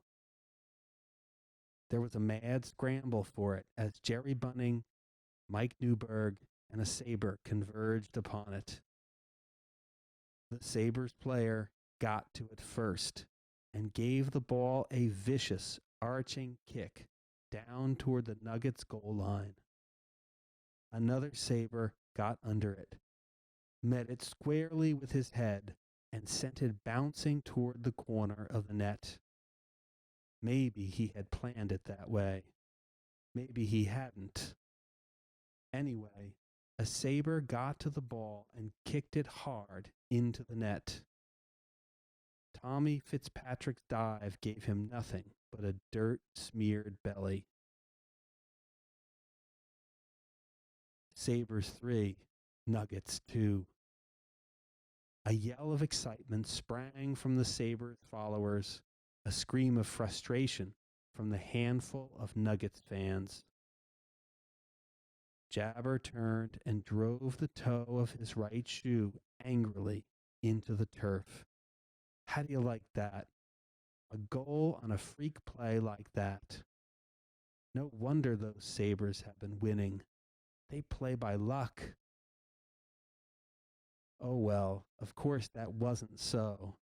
No team won on luck alone. The Sabres were good. You couldn't take that away from them. They had worked for those points. They just have more going for them this time than we do, reflected Jabber as he headed disappointedly back to his half position. The game was over in another 35 seconds, ending with a yell from the Sabres, who jumped and hugged each other, and then ran to each of the Nuggets players and shook hands. Nice game, Jabber, said Mel Jones, obviously the Sabres' star athlete. Jabber grinned. Thanks, Mel. You too. After taking his shower, he walked home with Mose, talking about the errors that resulted in their losing the game, and the ifs that might have helped them win it. The pair split up 2 blocks away from Jabber's home. Tired and deep in thought, Jabber almost missed seeing the black leather object lying near the bush a few feet away from the sidewalk. Frowning, he stared at it a moment before going over and picking it up. It was a wallet. Chapter 9, page 92. It was black and made of shiny plastic. It looked worn. Jabber felt that he had seen that wallet before, but he wasn't sure. He opened it. His first glance was at the white identification card in front of it. His heart sang as he read the printed name, Peter Morris. It was Pete's. He opened the section that held the bills. His heart quit singing. It was empty. His fingers trembled as he searched for a secret compartment. Some wallets had them, but this one didn't. It had no bills in it, no coins. It had been cleaned out completely. He started for the house a short distance away, anxious to tell Pete that he had found his wallet. After a dozen hasty paces, he slowed down. The frown re-emerged on his forehead. His nervousness increased. Wouldn't Pete wonder what a coincidence it was that he, Jabber, had found the wallet and not someone else? And he'd want to know the answer to the $64 question, too. Where was the money that had been in it? The $35. Ask the guy who had found the wallet in the first place, the guy who had tossed it near the bush, Jabber would say. Oh, yeah? Well, who is the guy? Pete might say. How do I know it wasn't you who found it in the first place? How do I know it wasn't you who stole the money from it? You think I forgot about the time a few years ago when you stole a couple of dollars from me? Sure, you said you needed it and intended to pay me back. But how would I know that if I had not found out you had stolen it? You bought a pair of soccer shoes, now didn't you? Shoes that set you back about $30. How do I know that you're not the culprit? If you stole from me before, you just might steal from me again. Oh man, what a pickle, thought Jabber. What should I do? If I tell Pete the truth, how can I be sure he'll believe me? Jabber stuck the wallet into his pocket and walked to the house, taking the narrow sidewalk around the side to the back. He wished now that Karen had waited for him and walked home with him. It would have been so simple then. Either one could have found the wallet, and the other would have been a witness to it. The way it had happened, he had no witnesses. There could have been money in it, or there could not have been. Pete could only take Jabber's word for it. I should have tossed it back into the bush, he told himself. Speak about the devil, Karen said as he entered the kitchen. What took you so long? I showered, he said. Don't I always shower? Yes, but it just seemed you took longer than usual. Karen shook her head. What a game to lose. I was telling Mom and Pete about it. Too bad that kick of yours missed. That would have won the game. I keep telling her it would still have been a tie, said Pete. He was at the table where his mother was beginning to place the dishes. If the Sabres had scored a goal, that would have made it 3-3, wouldn't it? It doesn't take a genius to figure that out. Jabber shrugged. He had difficulty meeting Pete's eyes. How good is Pete at reading faces? Can he tell that something is seriously bothering me? You look as if you left your heart at the field, said his mother. I remember that same look on your father's face when he'd come home after a loss. Soccer isn't any different, Mom, said Jabber. He went to the sink and poured himself a glass of water. Karen said you played like a star, his mother went on. When your father played football like that, the whole town would hear about it. The whole town. Ha! The whole country. That was when he was playing in college and in the pros, Mom, said Jabber. The whole country doesn't hear about a kid playing on a junior high school team. He swallowed the drink, placed the glass on the counter, and sat down at the table. But the town would hear about your playing if that was a football game, said Pete. Look at me. I'm no star. Not that I'm not working at it, but even so, everybody who reads the sports pages in Birch Valley knows who Pete Morris is. They even recognize me on the street. Hi, Pete, they say. Good game you played. It's a good feeling, I tell you. Of course it's a good feeling, said Mrs. Morris. But don't say you're no star, Peter. You're the best Birch Central's got. You're like your father when he was your age. Pete laughed.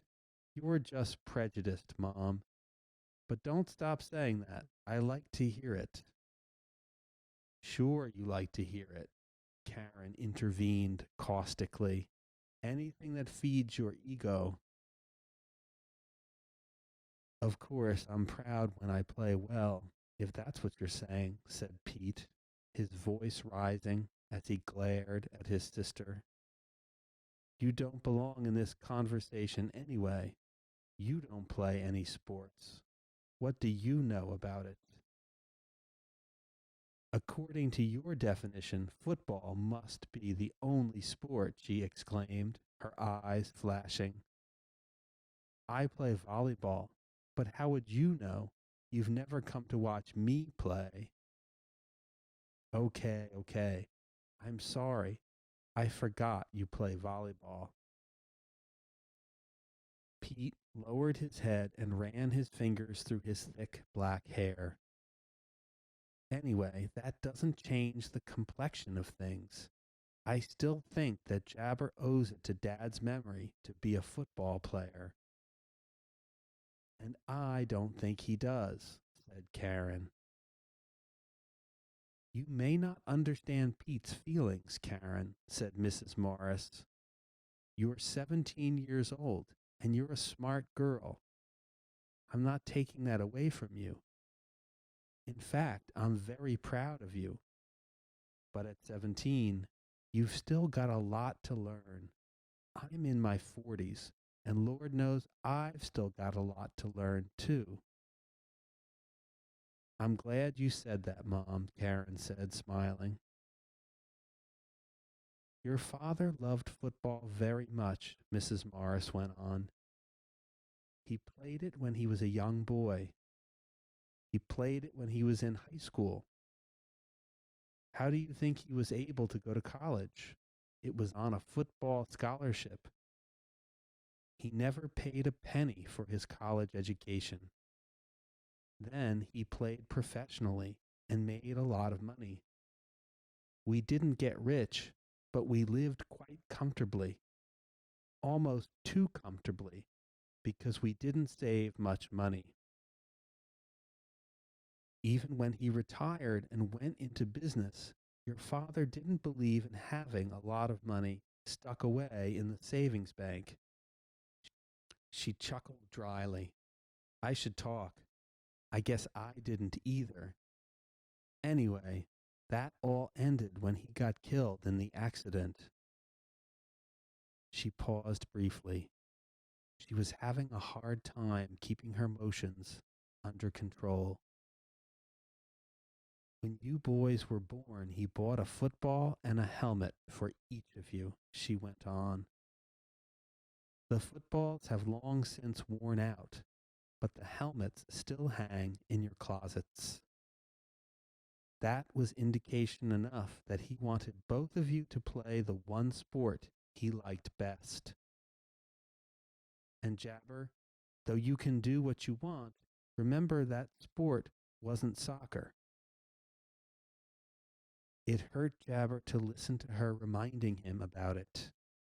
She had hinted at it before, but this was the first time she had really laid it on the line. Well, of course, much of what she and Pete said was true. Football was a great sport, and maybe if his father had played soccer, Mom and Pete would have felt the same way about it. But maybe they didn't understand everything either. How could they? Neither one of them could possibly understand everything.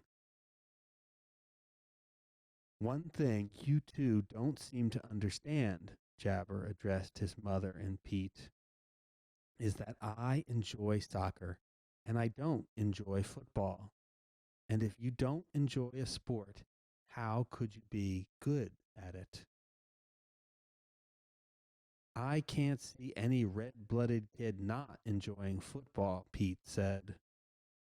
Oh, come off that, Karen broke in. You can't be serious, big brother.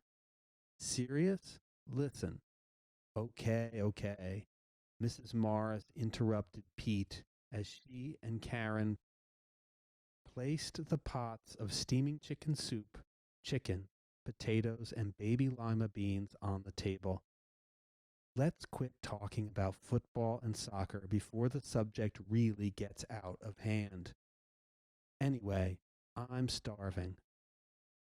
Jabber sat down, glad that the soccer football controversy was over for the moment, and suddenly felt the lump in his back pocket, the lump that was Pete's wallet. His decision whether to tell Pete about it or not swung back and forth like a pendulum. Should he or should he not take it out and hand it over to Pete? And what would Pete say? Jabber, did you hear me? He looked at his mother. I'm sorry, Mom. What did you say? Hold your dish up here so that I can give you some soup, she said. Where's your mind, anyway? On the moon? His hand wasn't too steady as he held up the dish. You're awfully nervous, his mother observed. Did our talk cause it? I'm sorry. When are you going to make hot dogs and sauerkraut again? He asked.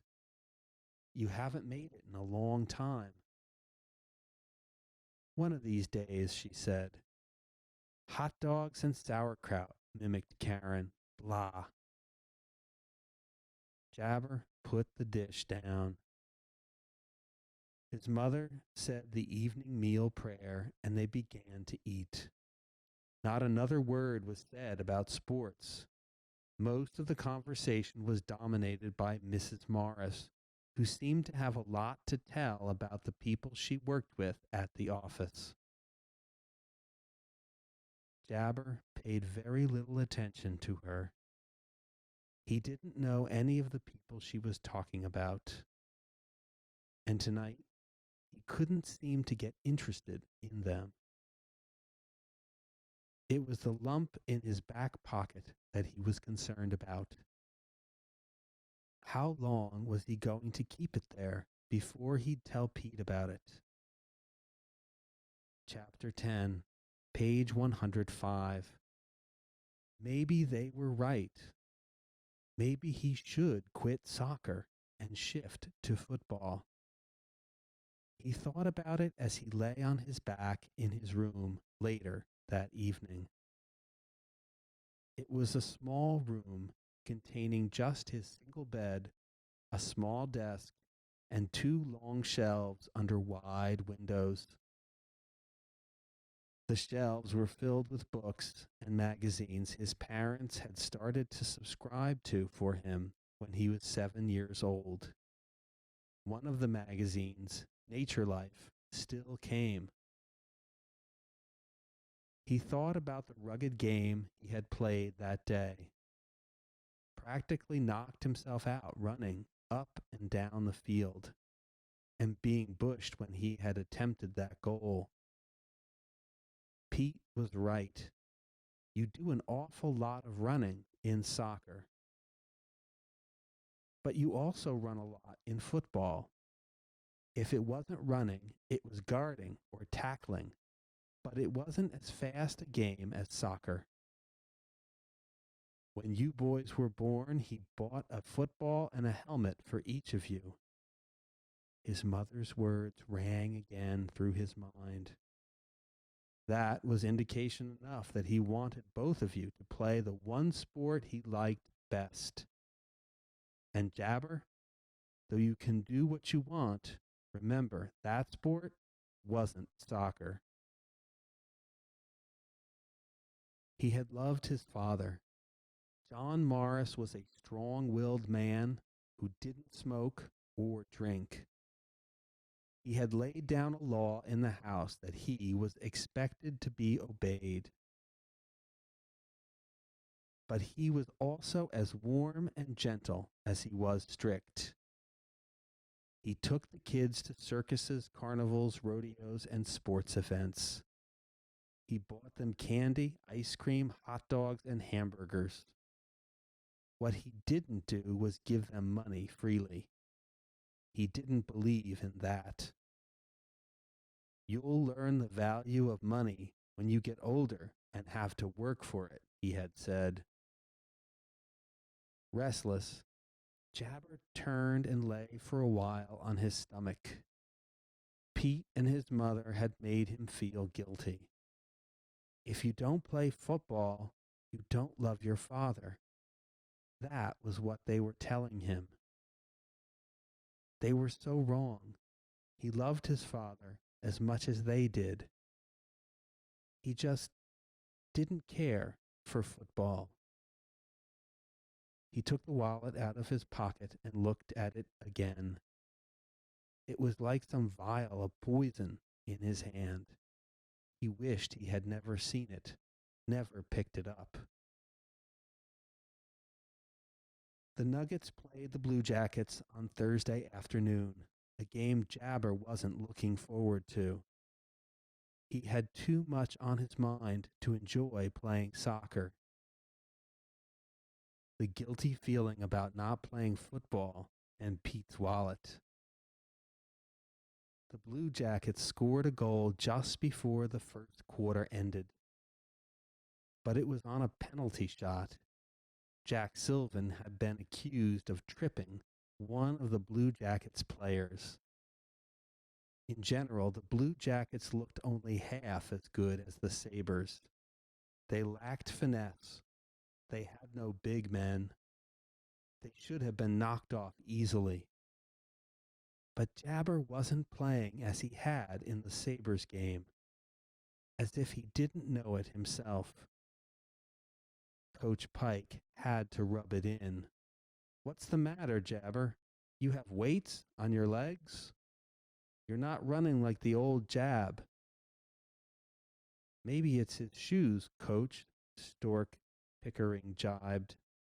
Look at him. They're all cleaned up. Maybe he doesn't want to get them dirty again. Have fun, Stork, snorted Jabber. Jabber tried to improve his performance, but his heart wasn't in it. He was glad when Mike kicked a goal in the middle of the second quarter to tie up the score. The coach took Jabber out with 4 minutes to go in the half. You look tired, Jab, he said. Or maybe you're not feeling well. Don't hold back on me. I don't want a kid playing if he isn't up to par. I'm telling you the truth, Coach, said Jabber. I'm okay. Then why aren't you showing it on the field? I'll try better the next half, Jabber promised. If I'm in there, he added hopefully.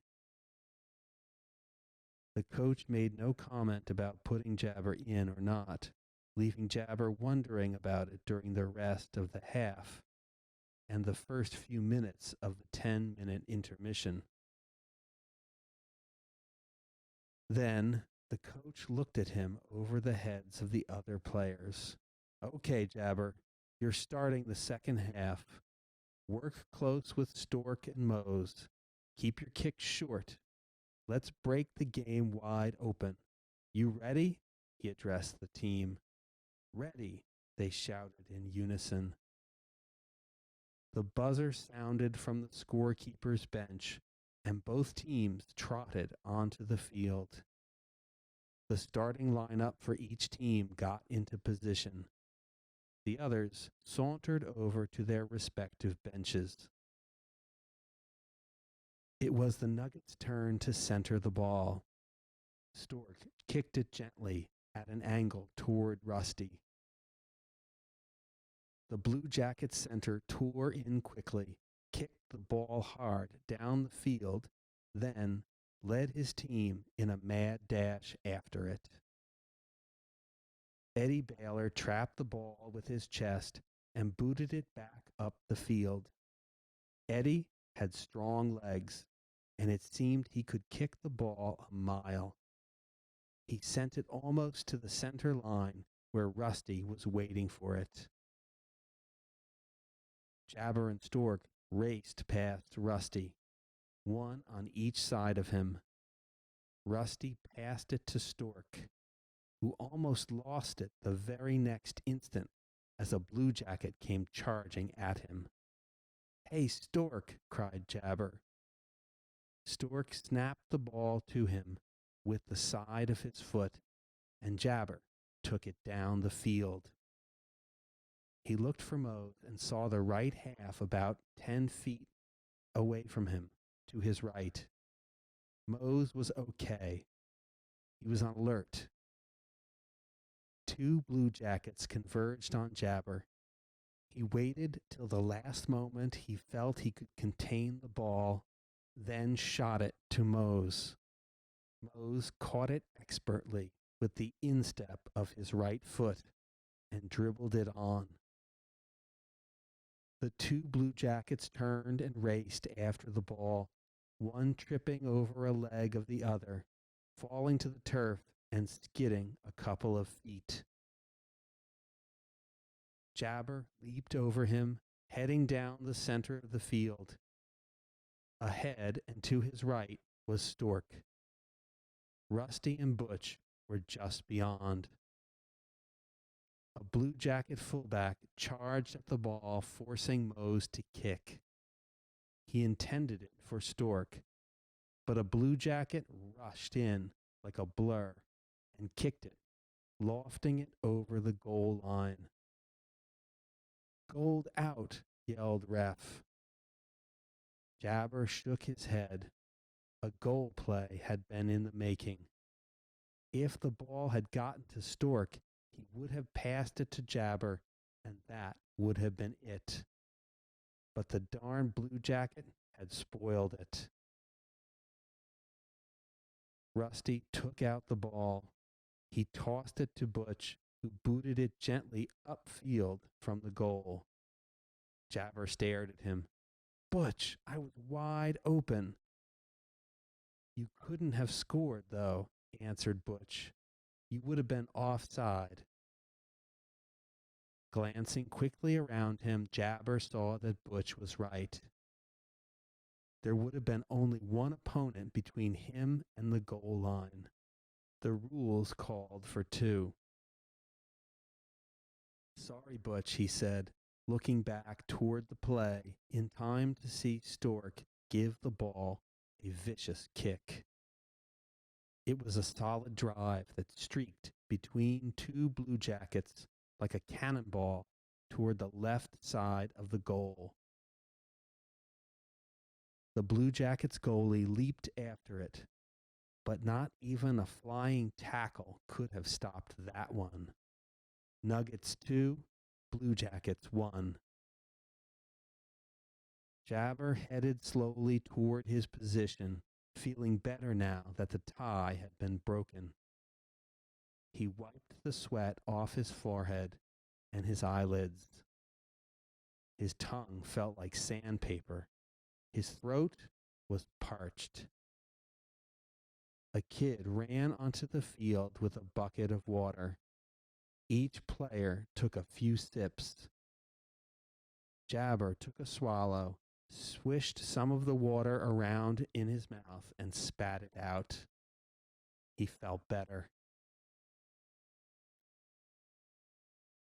During the free moment, he couldn't help thinking again about Pete's wallet. He had to do something. He couldn't carry it around in his pocket forever.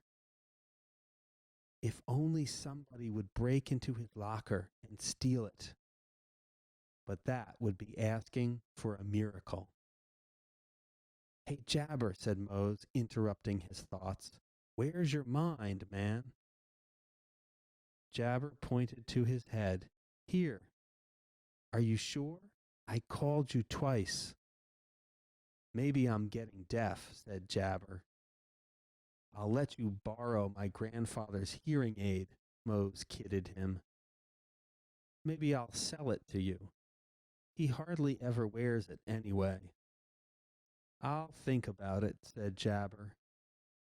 Mose frowned at him. Are you sure you're okay, Jab? I feel like the coach does. I think that you're either not well or something's burning a hole in your head. Jabber grinned. You a psychiatrist or something? No, but I can see that something's bothering you. I'm not that dumb. And if I can see it, you can bet Coach Pike can see it too. What would you say, said Jabber suddenly, if I quit soccer and played football? Mose's eyes widened. You've blown your mind. That's what I'd say. You're not serious, I hope. I don't know if I am or not. All I know is that my mother, my brother Pete, and my Uncle Jerry all want me to play football. A whistle shrilled. Let's go, yelled the ref. I think a lot about it if I were you, cried Mose as they scampered to their positions. The Nuggets threatened again to score, getting down close enough to the goal line to keep the Blue Jackets goalie crouched and waiting. Stork stopped a pass from Rusty with his chest and kicked the ball to Jabber, who was running toward the goal area in excellent position for a goal attempt. A Blue Jacket fullback came rushing at Jabber, trying to meet the ball before it reached him. Taking a quick couple of steps forward to kick the ball before the player was upon him, Jabber lost some of his timing and his aim was off. The ball careened off to the left, struck the oncoming player, and ricocheted back up the field. Nuts, grumbled Jabber, gritting his teeth as he spun after the ball. Mike Newberg kicked it back, only to bounce it against another Blue Jacket player.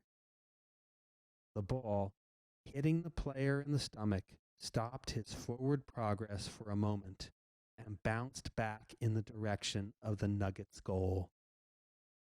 Jabber thought that the blow might have knocked the wind out of the kid, but it didn't.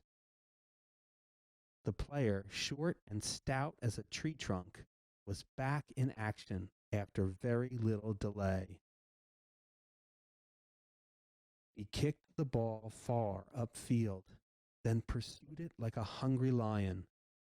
Al Hogan kicked it back, lofting it high into the air and gaining half a dozen yards on the exchange. The kick gave Jabber and Mose time to get under the ball and to pass it back and forth until they had it again in the Blue Jacket territory. Jabber wasn't pleased with himself. He should have had a goal on that play a while ago. He would have if he hadn't lost his timing and muffed it. The buzzer sounded. It was the end of the third quarter. Take a rest for a while, said Coach Pike to Jabber, after Pat O'Donnell had run in to substitute for the halfback. You were running pretty hard out there. As a matter of fact, you seem to be overdoing it. You sure nothing's wrong with you? I'm just a little bushed, said Jabber, breathing hard and wiping his sweating face with a towel. "I can see that," replied the coach. "What I can't see is what is in that brain of yours. I know something's bothering you. Did you rob a bank? Or did you buy a car and discover you can't make the payments?" Jabber laughed. The coach patted him on the shoulder. "Okay, don't tell me. If it's a family problem, I probably don't want to hear it anyway. Sit down and put on a jacket. I don't want you to be catching pneumonia on top of whatever else is bothering you." Jabber sat on the bench for almost 6 minutes of the final quarter.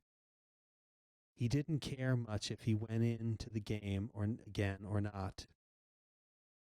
He hadn't been psyched up about it before it had started, and he certainly wasn't now. As a matter of fact, he would just as soon take his shower this minute and go home.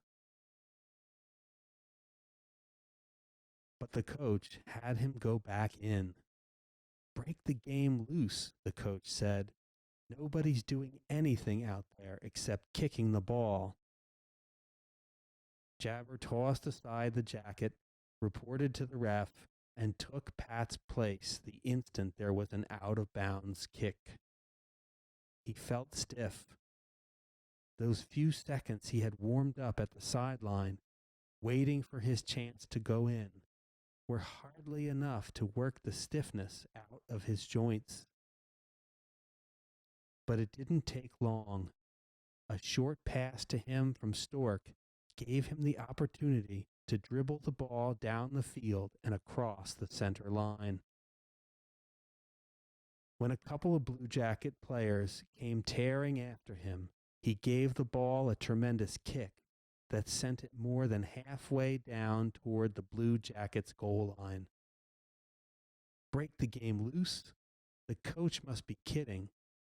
After the lousy day he had had, he couldn't break anything loose. It's the old con game, Jabber thought. He's trying to build up my confidence. Well, I only wish it were working. But as he ran down the field, he felt better as the stiffness worked out of his joints. His energy flowed back into him. He became fresh and strong again. Joe Sanford received the ball and booted it toward the goal area.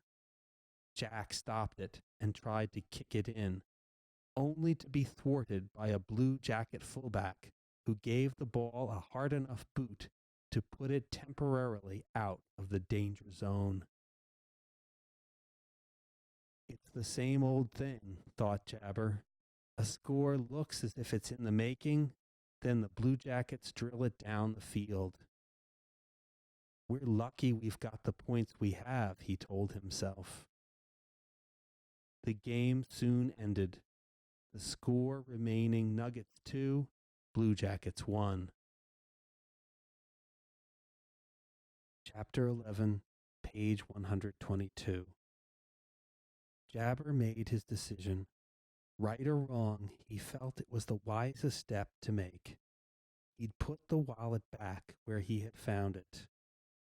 It was the only way he could make certain that Pete wouldn't accuse him of stealing it, and the money that was in it. Maybe Pete would find it on his way home. He would do it now, after the game. He finally reached the spot, recognizing the bush where his headache had begun. Glancing up the street, then behind him, assuring himself that no one was close enough to see him, he removed the wallet from his pocket and tossed it toward the bush. It fell open like a floundering butterfly. He left it like that and walked away. He hadn't gone more than 5 steps when the gravity of what he'd done hit him like a ton of bricks. Stupid, he thought. It was just stupid dropping the wallet back into the bush. It was infantile, ridiculous, and the act of a coward. Sure, a coward. But would he be brave enough to give the wallet to Pete?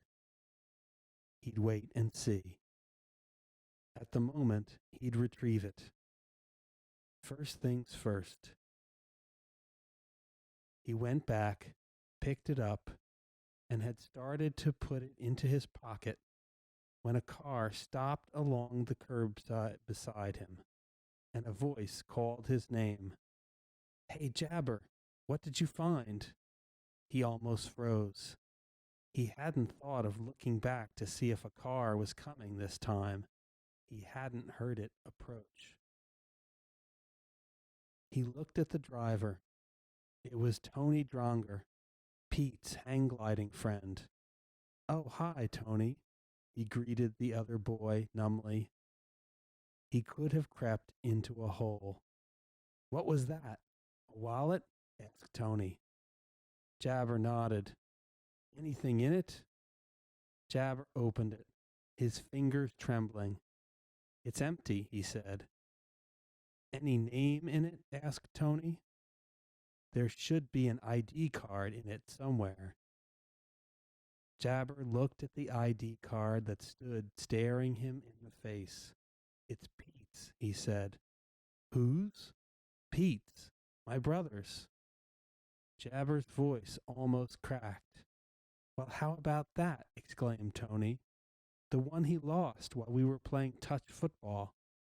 Wait till he hears the sad news. Right, murmured Jabar. I was just going over to the house, explained Tony. Want a lift? Jabar got into the car and rode the short distance to the house. Tony said something about asking Pete to go hang gliding with him, but the words were just fuzzy sounds in Jabar's head.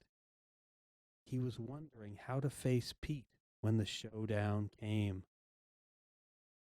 Now that Tony had seen him pick up the wallet, his decision to tell Pete the truth was a big step closer. Tony parked in front of the house and started to get out. Tony, just a minute, said Jabar. He was breathing hard. Yes, what is it, Jabar? Jabar's face was hot. Do me a favor, will you? Don't tell Pete about the wallet, okay? Oh, sure. You'd rather tell him yourself. I understand. Thanks, Tony. They got out of the car and walked up to the front steps. Jabar tried to open the door. It was locked. He pounded on the panel 3 times with the heavy brass knocker. In a moment, the door opened and Karen stood there. Oh, hi, she said, her eyes brightening as she saw Tony. Look what the cool air brought in. Hi, said Jabar, going past her. With Tony behind him, she probably hadn't seen him anyway. Tony not only had a fondness for hang gliding, he had recently developed a fondness for Karen, too.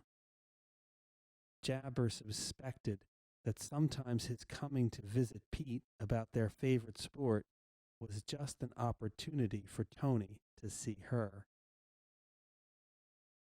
They talked in the living room while Jabar went into the kitchen, where the aroma of hashed brown potatoes and hamburgers filled his nostrils.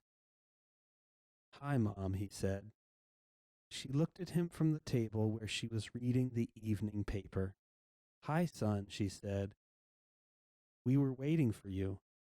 How come you came in the front way? You usually come in the back. Tony Dronger's here. He picked me up.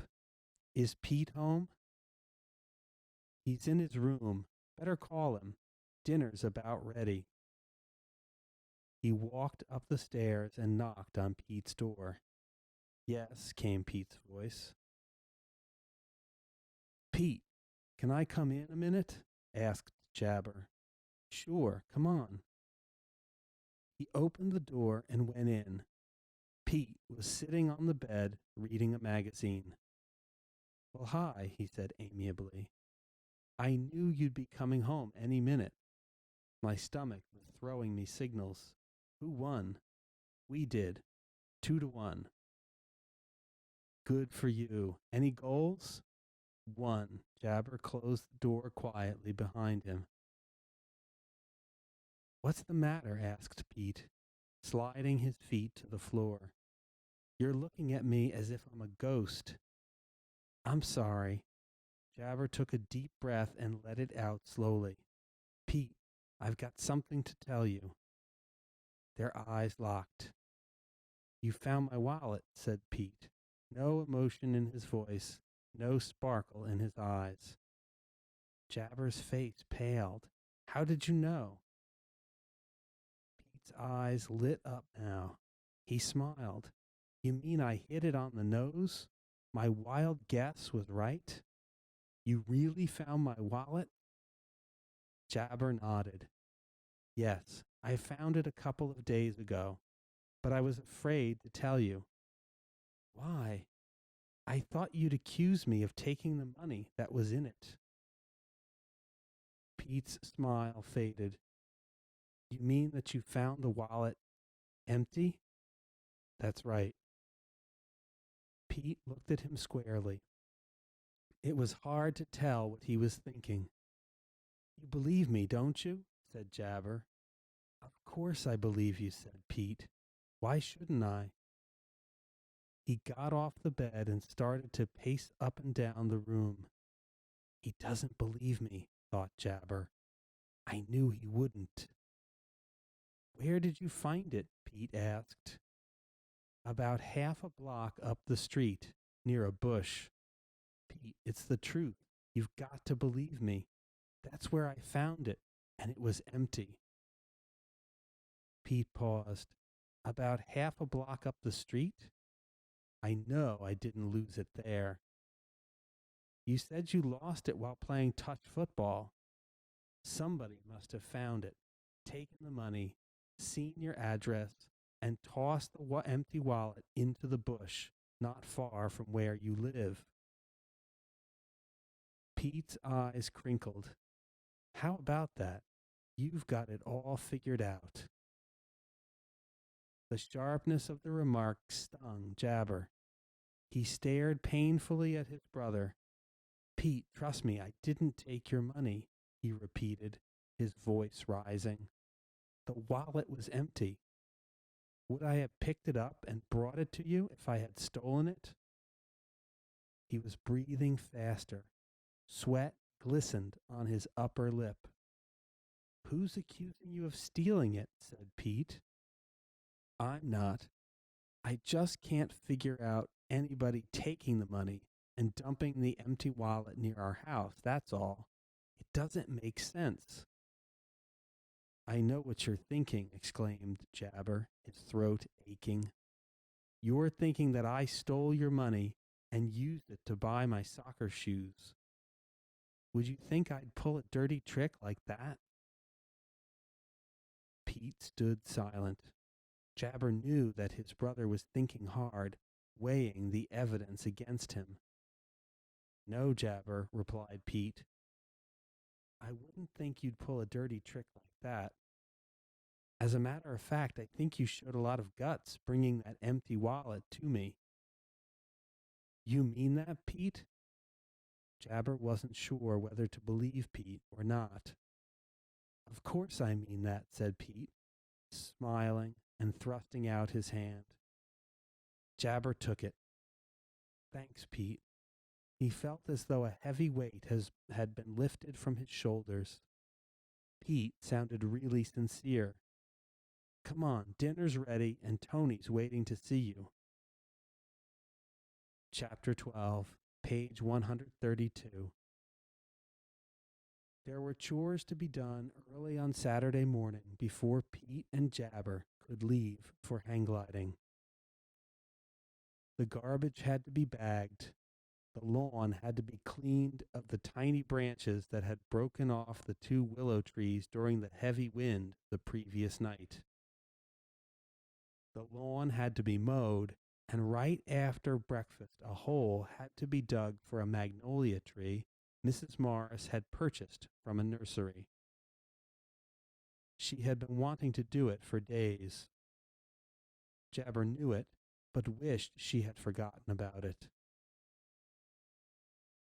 He and Pete had dug a dozen holes for trees for their mother over the past 2 years, and hole digging wasn't his fare.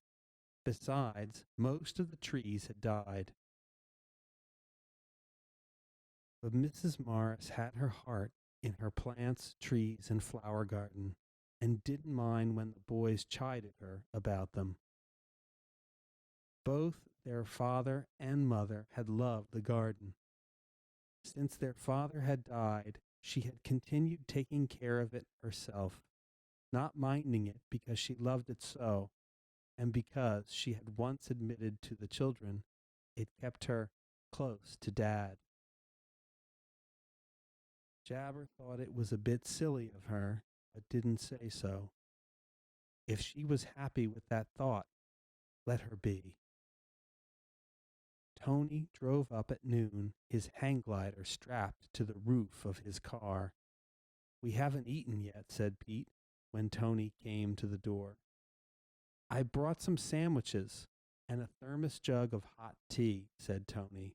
"I thought we'd eat at the hill." "Hey, you're thinking, man," cried Pete. "Got enough for the three of us? Jabber's coming too." "Got plenty," answered Tony. "Besides, I had my mother stick an extra half a loaf of Italian bread and a hunk of salami into a bag. You ready?" "In that case, we're ready," said Pete, laughing. The conversation in the car on the way to Nob Hill touched on a sensitive topic for Jabber. It surprised and embarrassed him. It was Tony who brought it up. "I heard that you might quit soccer and play football, Jabber," he said. "That true?" He looked at Jabber in the rear view mirror and must have noticed the surprised expression come over the younger boy's face. The sudden confusion. "I said that?" said Jabber, frowning. When, he wondered to himself, when did I say a thing like that? And to whom? Then he remembered. He had said it to Mose Borman at the soccer game in a fit of disgust. Oh, man. Pete turned in the front seat and looked at him, his eyes brightening. "Hey, how come I hadn't heard of this?" he demanded. Jabber smiled weakly. How could he tell Pete that he hadn't really meant it?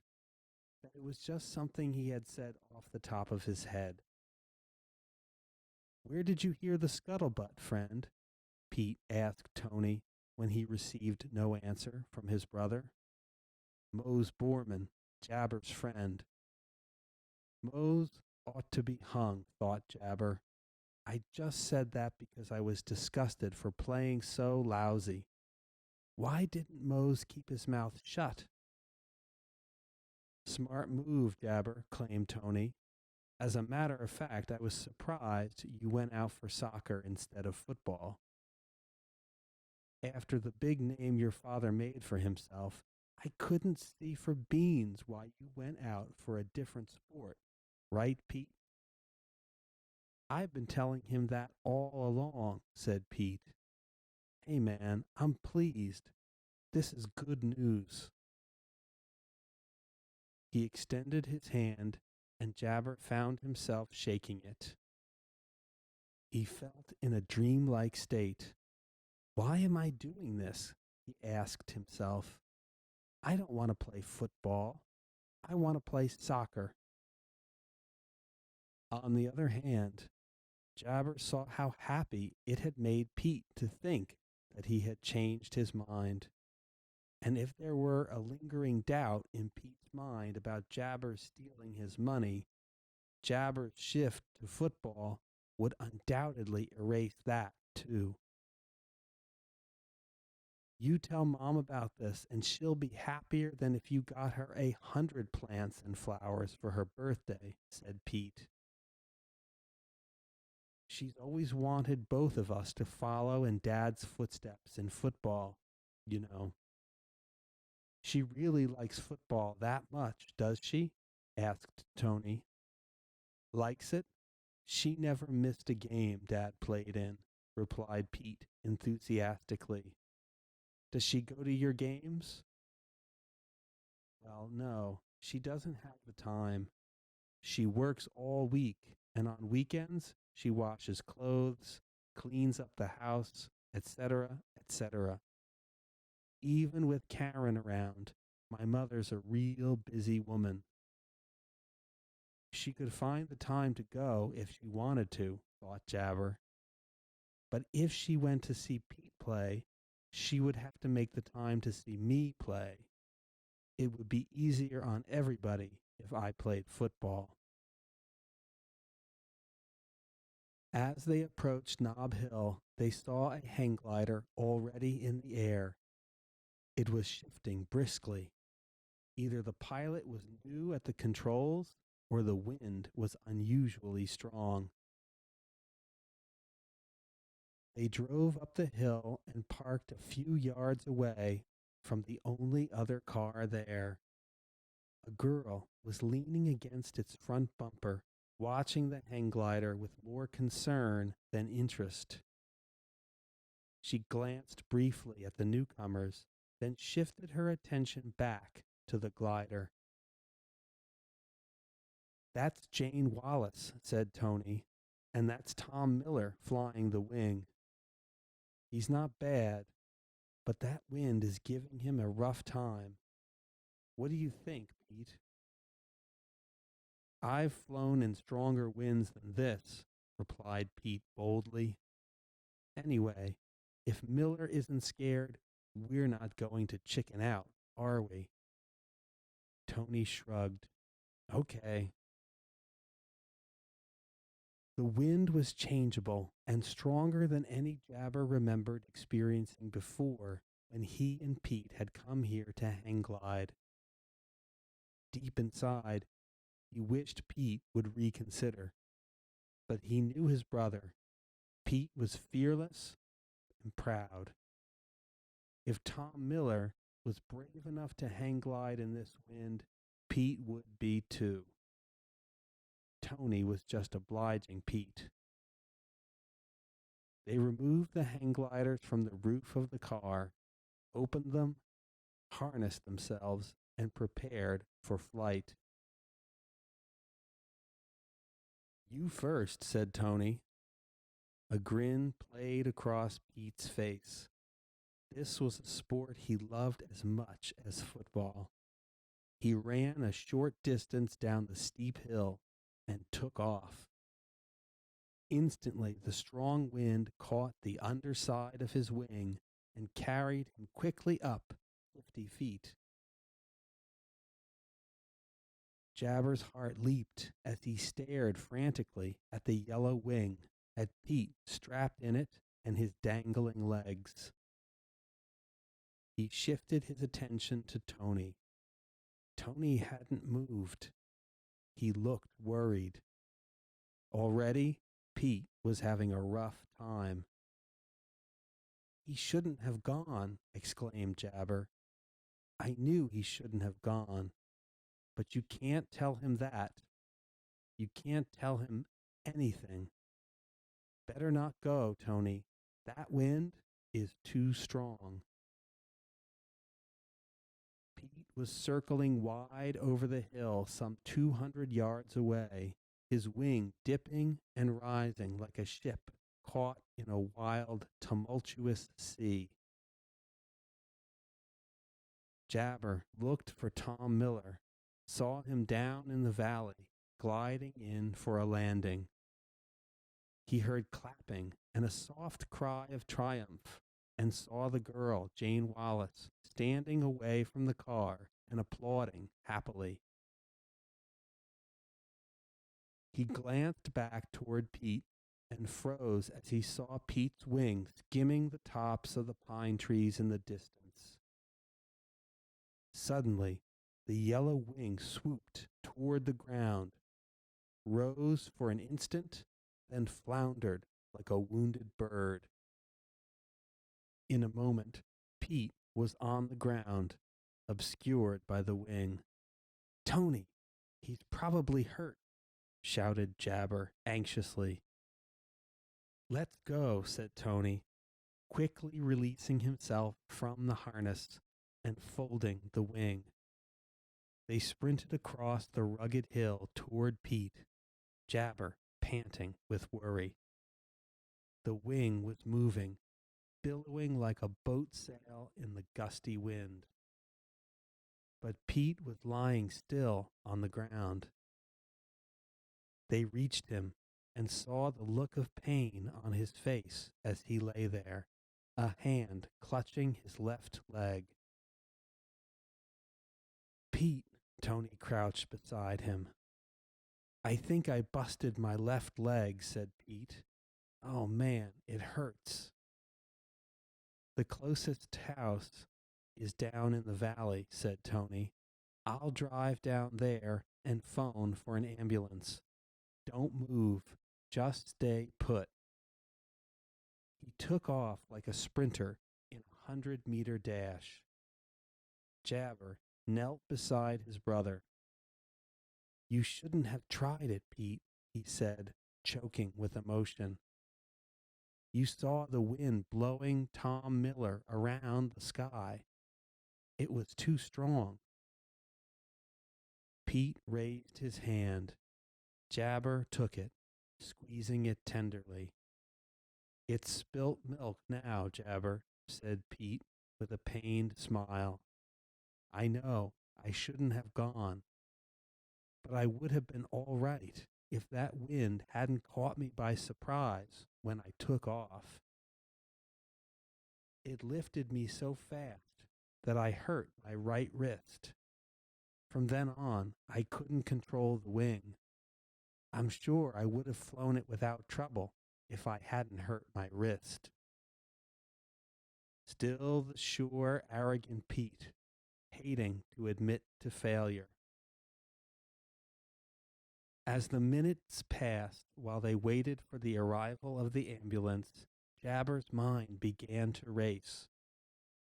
What if the injury was so serious Pete couldn't finish the football season?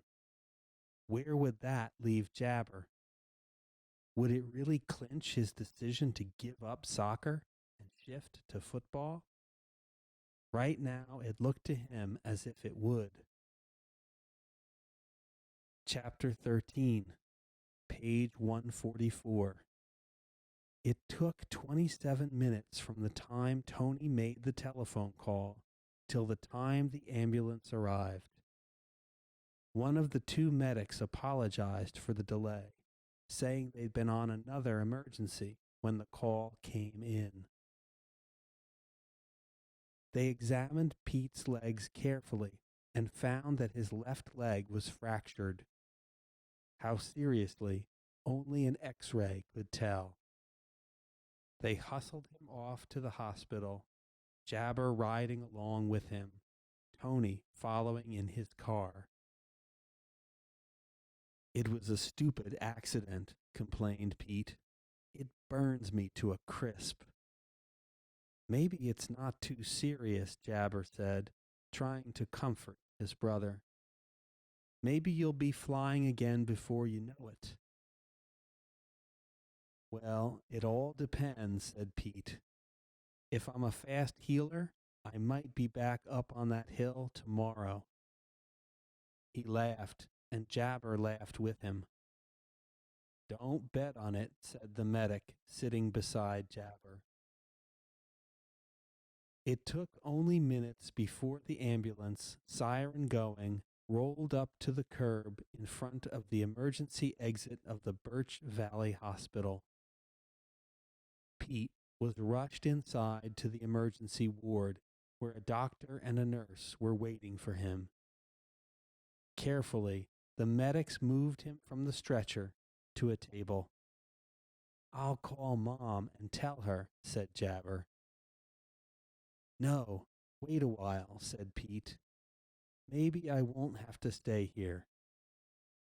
He lay stiffly, his eyes shut with pain. "He your brother?" the doctor asked Jabber. "Yes." "Then why don't you sit in that office? The girl will want to ask you for some information. The hospital will need it for its records." "Okay." Jabber entered the office and sat down. The girl across the desk from him smiled. "Hello," she greeted him amiably. "Can I help you?" Jabber wet his lips nervously. He felt hot and uncomfortable. He had never been in a hospital before, except when he was born, and he certainly couldn't remember that. He heard footsteps behind him and felt a wave of relief as Tony Dronger came alongside him. With Tony as moral support, he had little difficulty from then on in answering the questions that the girl posed to him as she filled out a hospital form. 2 hours later, his leg in a cast, Pete was lying in a bed in room 214 on the second floor. There was another bed in his room. A man was in it, sleeping soundly. Jabber was there with his mother, Karen, Uncle Jerry, and Aunt Doris. "Talk about lousy luck," grumbled Pete, sitting up in bed. "There goes football for the rest of the year, and the season's hardly started." "You have no one to blame but yourself," said Karen, sitting on the edge of the bed. "The wind's been blowing hard all day. You shouldn't have risked flying that wing." "My other mother," snorted Pete. "Listen, I've flown that wing in stiff winds before. One of those gusts just caught me by surprise, that's all." He crossed his arms firmly over his chest, and Jabber saw the tape around his right wrist.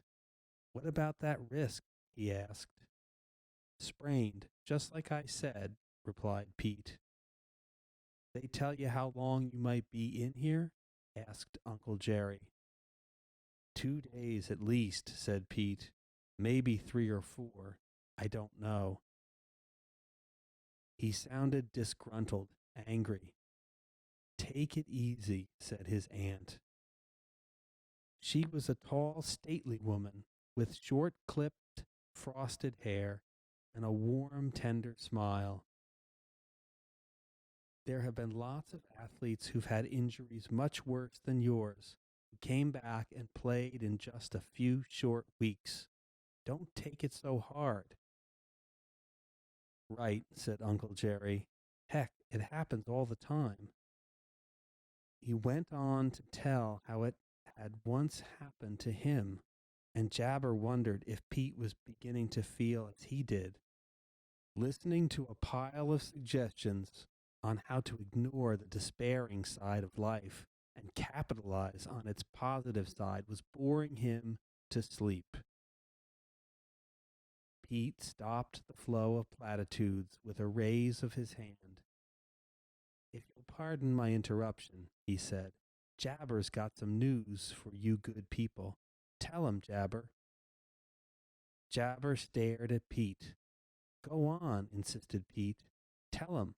Don't just stand there." Jabber felt everyone's eyes focused on him. They waited patiently. Pete had him over a barrel. What could he say? He was trapped. "I'm thinking of quitting soccer and playing football," he said, his heart pounding. "Hey, how about that?" exclaimed Uncle Jerry. "It's about time." "Well," said Mrs. Morris, her eyes widening. And when did you decide to do that? Probably when he found out that Pete had broken his leg, said Karen impudently. Jabber blushed. That's not so, he said, embarrassed. I spoke about it to Pete and Tony on the way to Nob Hill. That's right, he did, vouched Pete. But you said the same thing now that you said then, Jabber. You said you're thinking about quitting. Aren't you sure? Jabber met his eyes. Almost, he said. Well, fine, said Uncle Jerry. And on that happy note, what do you say we retreat? It's almost the end of visiting time anyway. Jabber was glad to leave. But in the car, on their way home, Karen hardly said a word to him. She was in front with their mother, who was talking about Pete and his foolish desire to fly hang gliders. Jabber rode alone in the back seat. Someday he'll grow up and see how crazy it is, his mother said. And I think you should quit it too, she said over her shoulder to Jabber. I know you're flying Pete's glider. You can't keep such secrets from me. He forced a grin. Nobody gets hurt if he learns how to fly those things well and is careful, he said. Careful, she echoed. What kid is careful about anything nowadays? She can go on, talking about the skills and the hazards of hang gliding, thought Jabber, just as long as we keep away from the subject of soccer and football. It's your decision to make, Mose said, as they headed for school on Monday morning. I'm not going to try to influence you one way or the other, except that I know if you quit soccer to play football, our future games will go down the drain. Oh no, said Jabber. You're not trying to influence me one bit, are you? Well, you asked me for my opinion, didn't you? I did, agreed Jabber, and I wish I hadn't. You've just made it tougher for me, that's all.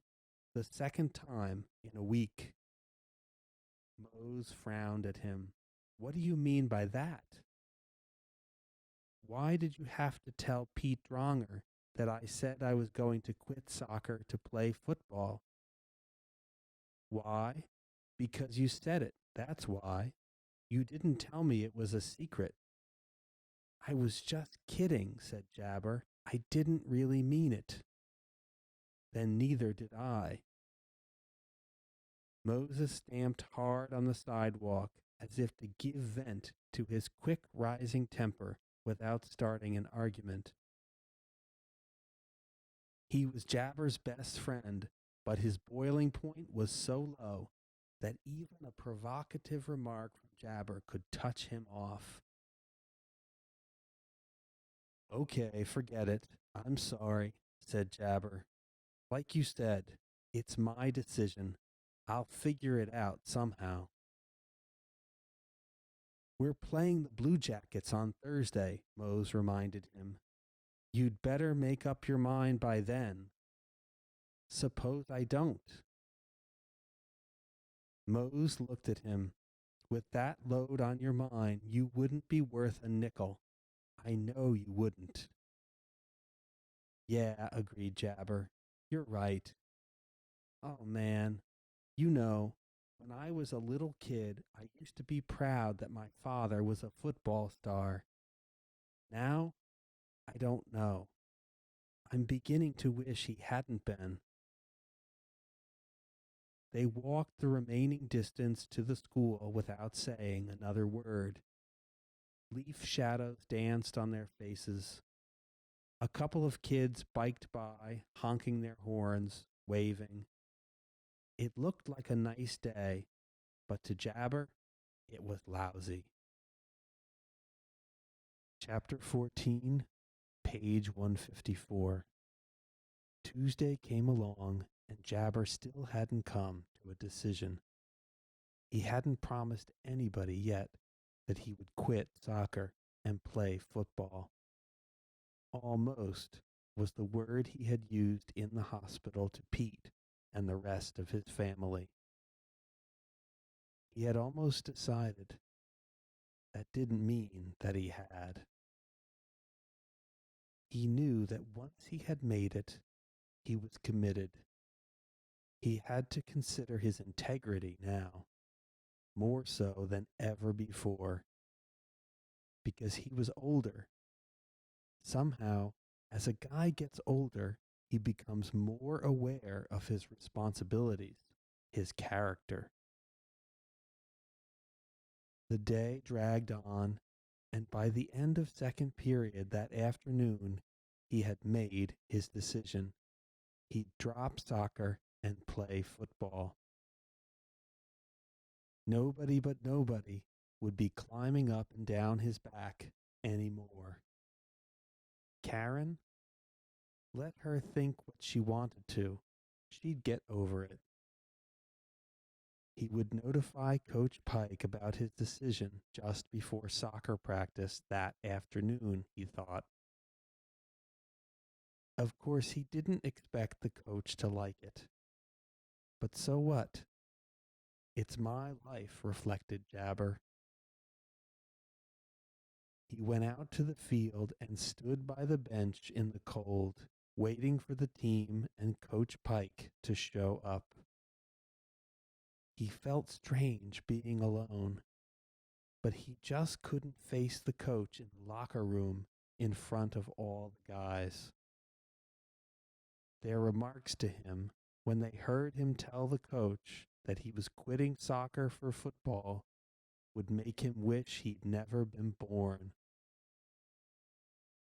By tomorrow, they'd feel differently about it. Maybe.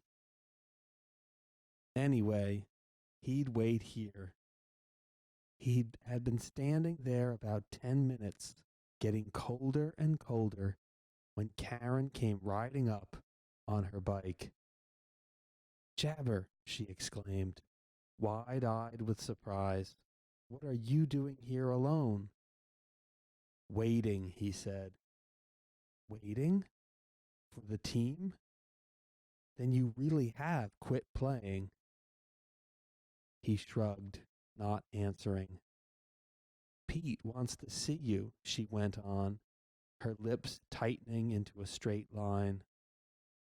His eyebrows shot up. Why? What's happened? Is he home? No, he's still in the hospital. But he wants to see you right away. Uncle Jerry's waiting at home to take you. He started running off the field and down the street, hearing the whirring sound of her bike chain as she followed him. He got home and found Uncle Jerry peeling an orange in the kitchen. On the table there were a bag of oranges, a sack of potatoes, and a couple cartons of eggs that he had brought. Hi, Uncle Jerry, Jabber greeted him, breathing hard from the long run. Karen says that Pete wants to see me. Right. Say, that was quick. I figured you were either practicing soccer or football. Neither, said Jabber. Uncle Jerry finished peeling the orange and tossed the peelings into the garbage can. Come on. They started out the door. Aren't you coming? Jabber asked his sister as he saw her opening the red sack and extracting an orange. No thanks. I'll go up later with Mom, she said. There was something about the way she looked at him that suggested she knew why Pete wanted to see him and that she wasn't to be included. What's on his mind now? Jabber wondered. It must be important if he wants to see me. Hi, Jabber. Thanks for coming. Pete greeted him as Jabber entered the room ahead of Uncle Jerry. They shook hands. Sit down. Jabber sat on the edge of the bed, scanning his brother's eyes, wondering what was so important that Pete couldn't wait till tonight to tell him about it. I got a letter today, Jabber, Pete said, pulling out the drawer of the metal cabinet beside him and taking out a letter. It's registered, and it's from a Mr. Vickers. Ever hear of that name before? Vickers? Jabber let the name roll around in his mind. It didn't ring a bell. No, he said. Look inside it, said Pete, handing the letter to his brother. Jabber opened it. His heart leaped as he saw a sheaf of dollars. It's the stolen money, explained Pete. Mr. Vickers found his kid with it, had him confess where he had gotten it, and mailed it back to me. Every dollar of it is there. Now that's an honest man if I ever found one. Jabber was tongue-tied, his eyes shiny as he looked long and hard at his brother. This was proof, he thought, proof that he hadn't stolen Pete's money. I knew you still wondered if I believed you or not, said Pete. And I did. I always did. But this absolves you completely. I knew it would take a load off your mind. That's why I wanted to tell you about it as soon as I could. He opened his palm and Jabber, smiling happily, slapped it gently.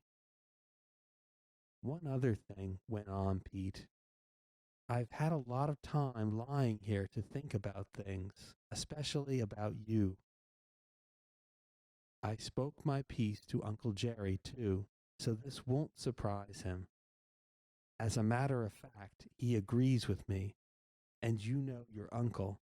He isn't the easiest guy in the world to make change his opinion. Jabber grinned at his uncle. I know, he said. Anyway, said Pete, I've realized what a phony I've been about trying to make you do what I want you to do. I've been wetter than a soaked sponge, Jabber. I've had no business telling you what to do. I mean, just because Dad was a football star in college and then in the pros, why should you try to copy him? Know what I mean? Speechless, Jabber stared at him.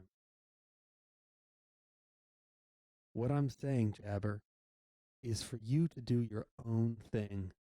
You're a fine soccer player. So don't let Mom, me, or Uncle Jerry, or anybody else tell you what sport to play, okay? Jabber's heart flipped. There was an overcast sky outside, but it suddenly seemed very sunny in the room. A bird flew onto the window sill, shrilled a few notes, and flew off. Thanks, Pete, he said. That's all I needed. I'm going to stick with soccer. I thought you would, said Pete. And don't worry about Mom. She'll see the light, too. And I have, admitted Uncle Jerry. And as your brother intimated, I'm a stubborn critter. As for Karen, she's always been on your side anyway. I know, said Jabber. For the first time in days, he felt free of the heavy burdens that had been plaguing him. But not entirely. Regardless of what Pete had said, their mother's feelings would continue to bother Jabber. As of now, though, his future in sports would remain in soccer.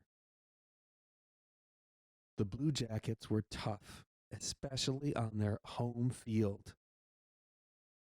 For the first 3 minutes of the game, they had possession of the ball most of the time, threatening to score twice, except for the spectacular saves by Tommy Fitzpatrick.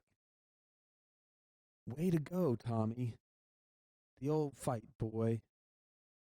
But how long would Tommy be able to master the situation before he got tired and lost some of his zip?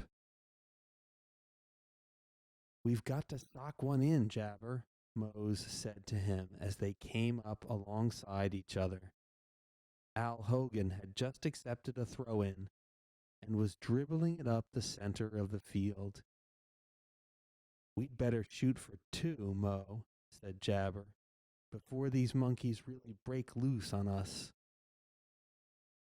I'll go along with that, Mose said, grinning. He ran up the field, watching Al evade a tackler with clever footwork. But as another Blue Jacket player swept in toward him, Al booted the ball. It arched over Jabber's head. Both he and Mose sprinted after it, then headed straight across the center line as they saw Pat O'Donnell come in and stop the ball with his chest. Two Blue Jackets swarmed upon Pat, but he got the ball off before they were too close. Mose trapped it with the inside of his thigh, dribbled it a couple yards, then pushed it to Jabber. Take it, Jabber, he said, and let's move it. Run ahead of me, advised Jabber. Mose did, glancing now and then over his left shoulder. But a Blue Jacket, apparently noticing the setup, sprinted briefly toward Mose, then slowed down. Clever, old boy, thought Jabber. But I'm not so dumb myself. Jab! Exclaimed a voice from his left side. He saw Stork sweep past him, long white legs pumping. Jabber pushed the ball forward a yard, 2 yards. As long as he wasn't challenged, he'd dribble the ball. Pounding feet sounded behind him. He booted the ball straight ahead. Stork got it, but could advance it only a few feet before a Blue Jacket man was on him too. Stork kicked aimlessly. Oh, watch it, Stork, cried Jabber, speeding after the bad kick. The ball struck the ground, bounced high, came down, and was met by a Blue Jacket fullback who jumped up a yard and headed the ball. Jabber, trying to halt his forward momentum, skidded and plowed into another Blue Jacket player, feeling as if he had run into a brick wall. Stars exploded in his head. Standing still, he waited for the dizziness to leave him, the stars to disappear. You okay, Jabber? Mose asked, stopping beside him. Yeah, I'm okay. He straightened up, looking for the ball. We blew our chance, Mose, he said disappointedly. Maybe, said Mose. Jack's got the ball. Jabber glanced across the field just as Jack Sylvan booted the ball from under the nose of a Blue Jacket player. Jerry Bunning, playing left wing, caught it and moved it deeper into Blue Jacket territory before he had to get rid of it. Jabber broke down the field. Mo, keep to my right, he called. Right, said Mose. Mike caught the pass, then almost lost it to a Blue Jacket halfback as they both fought for control of it. Here, Mike, yelled Stork, running up behind the two players. Mike pushed the ball aside with the instep of his right foot, getting it completely out of his opponent's way, then pushed it gently over to Stork. Stork got it and started to dribble it. Here, Stork, here, exclaimed Jabber as he saw the two Blue Jacket fullbacks attacking. But still, Stork didn't pass. Stork, what are you waiting for? Shouted Jabber. He was almost furious. Now was the best time they could have for a shot at the goal. Couldn't Stork see that? Suddenly, Stork stopped, using the instep of his left foot to stop the ball too. Quickly, he got between it and the two attacking Blue Jacket players, and Jabber, staring dumbfoundedly at him, wondered if Stork had lost his foolish mind. Simultaneously, someone plowed into Jabber. A leg got between his two, tripping him, sending him crashing to the ground. He rolled over to prevent bruising his legs and came up quickly to his feet again, just as a whistle shrilled. Foul, shouted the ref, pointing a finger at the Blue Jacket offender. Jabber glared at his opponent as he brushed himself off. Direct free kick, announced the ref as he picked up the ball and tossed it to Jabber. Right there, son, where he ran into you. Jabber caught the ball, set it on the ground, and stepped back. Make it, Jabber, said Mose.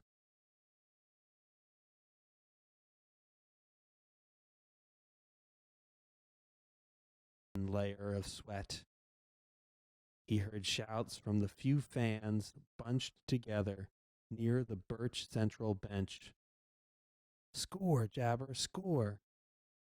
Karen's voice. Good old Karen. He hadn't seen her when the game had started. She must have arrived afterward. He got ready to kick. Chapter 15, page 169. Running forward, Jabber aimed the ball directly for the middle of the goal, where the Blue Jackets goalkeeper stood crouched, waiting.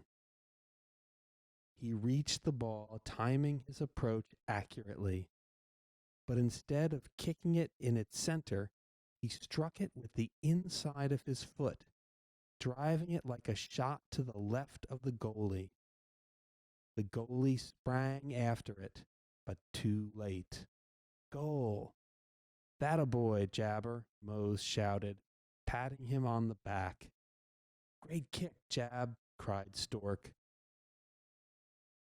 From the bench and from the fans came cheers too. Birch Central had broken the 0-0 tie. The first part of the second quarter was almost a repetition of the first. The Blue Jackets fought like conquerors. Jake Henderson, their hard-playing center, seemed to be all over the middle of the field, running, kicking, meeting the ball with his head, his knees, his feet. He had one thing in mind, to get the ball into Birch Central's goal. They were approaching the Birch Central penalty area, the Blue Jackets still in control, when Jabber noticed a strategy in the making. Jake was dribbling toward the goal. From his left, a Blue Jacket forward was moving in slowly, as if trying to avoid attention. Eddie Baylor, helping Tommy protect the goal area, ran after Jake, either to take the ball from him or force him to kick. Jabber knew that Jake wouldn't kick the ball straight toward the goal. For one thing, he was too far away from it to make a certain goal. For another, Eddie was in the way. Jake kicked the ball with his instep to his left forward, and instantly Jabber saw the intent of the play. Jake had purposely drawn Eddie out of his position so that he, Jake, would be free to move in. Jabber ran ahead, maintaining a distance just a few feet to the left of Jake.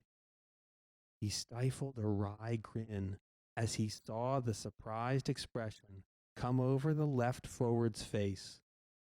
The kid, about to kick, hesitated, then kicked anyway. Instead of Jake, it was Jabber who stopped the ball with his chest, dribbled it a few feet to get it in position, then kicked it hard upfield where Jerry was waiting for it. "Hey, man, nice play," said Stork as they ran down the field together. Jabber grinned. "Couldn't see any sense letting them tie up the game," he said. "Right," Stork laughed. Jerry pushed the ball aside to Mike, who dribbled it downfield a short distance, then booted it to Jack. Jack lost it as Jake pounced in like a springing tiger, controlling it for a minute, then kicking it back downfield. Again, it was a tug of war, the ball getting closer and closer to the Nuggets' goal.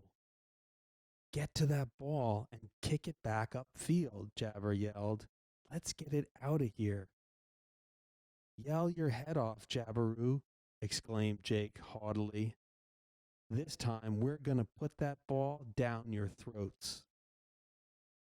Jabber could tell by the determined look in Jake's wide, piercing blue eyes that he meant it. "No way, Jake," he answered. "No way." He said it, but he lacked the conviction that Jake had. A half passed the ball to Jake. Jake dribbled it in, crossing into the penalty area and getting into position for a kick. This time he was going to try it himself. No strategy stuff. He was going to make sure. Jabber saw his intentions and charged him. Jake, a cocky kid, had to be thwarted somehow. There was only one way to do it that Jabber could think of at the moment. "Watch it, Jake," he yelled as he rushed toward the tall center. For a fraction of a second, Jake turned his head, then drew back his foot to kick. But that brief hesitation seemed to be all that was required to throw his aim off. His foot met the ball off center, slicing it low and to the right, missing the goalpost by 2 feet and rolling across the goal line. "Free," trilled the ref's whistle. "Goaled out," he yelled. Jabber met Jake's darting eyes as the Blue Jacket center kicked angrily at the sod and turned away. "Sorry about that, Jake," said Jabber amusedly. "It ain't over yet," Jake replied. Jabber grinned.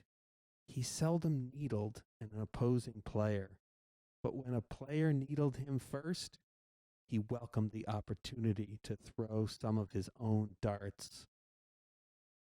The half ended a few minutes later. Resting on their benches during the 10-minute intermission, the Nuggets listened avidly to Coach Pike as he pointed out their misplays and advised what to do if the same situations arose again. They knew that this was one game where they needed all the help they could get. The coach didn't talk very long, but what he said stuck in their minds. "Oh, Jabber," Mose said, while they waited for the remaining minutes to pass. "Any news about your brother's wallet?" "Oh, sure. He got it back. And the money, too." "He did? No kidding. The cops catch the crook or what?" "No," said Jabber. "A kid did it. And the kid's father found him with the money. He made the kid confess, then mailed the money, every cent of it, to Pete." "Who was the kid?" "Vickers. I don't know his first name." Rolly or Ronnie, something like that, said Mose. I know him. He's a wise guy. The coach glanced at his watch. Let's get on the field, he said. The second half will be starting in a few minutes. The team rose off the benches, some of the members slower than the others. They were getting tired. What do your mother and Pete think about your decision to stay with soccer? Mose asked as he and Jabar trotted onto the field. It was Pete who changed his mind about my playing, explained Jabar. I guess he had plenty of time to think about it while he was resting in the hospital. I don't know about my mother. I still don't think she likes the idea, and I'm afraid it hurts her. But it's my life, Mose. If my father chose to play football, why can't I choose to play soccer? I guess she has trouble understanding that. Yeah, agreed Mose. I suppose it is hard for her to come to grips with a thing like that. Reminding Jabar of his mother made him glance toward the Birch Central fans sitting in the small grandstand. He recognized Karen's red sweater and blue hat with the red ball on top. Next to her sat Pete, who had come home yesterday from the hospital. And next to Pete, Jabar cut his stride and stared, sat a woman wearing a beige leather coat and a matching hat. Even from that distance, he recognized the round face, the gentle slope of her shoulders. It was his mother. The Nuggets threatened during the first 3 minutes, maintaining possession of the ball most of the time in enemy territory. It was only a matter of seconds, Jabar was sure, before they'd pop in their second score. But the tide changed. A mad scramble for the ball in the Blue Jackets' penalty area resulted in a long kick by a Blue Jacket fullback that sent the ball flying down the field, aided by a wind that had been slowly picking up. Jake Henderson received it and propelled it deeper into Nugget land. Jabar, Mose, and Mike sprinted down the field. Jabar, dismayed at the sudden turn of events.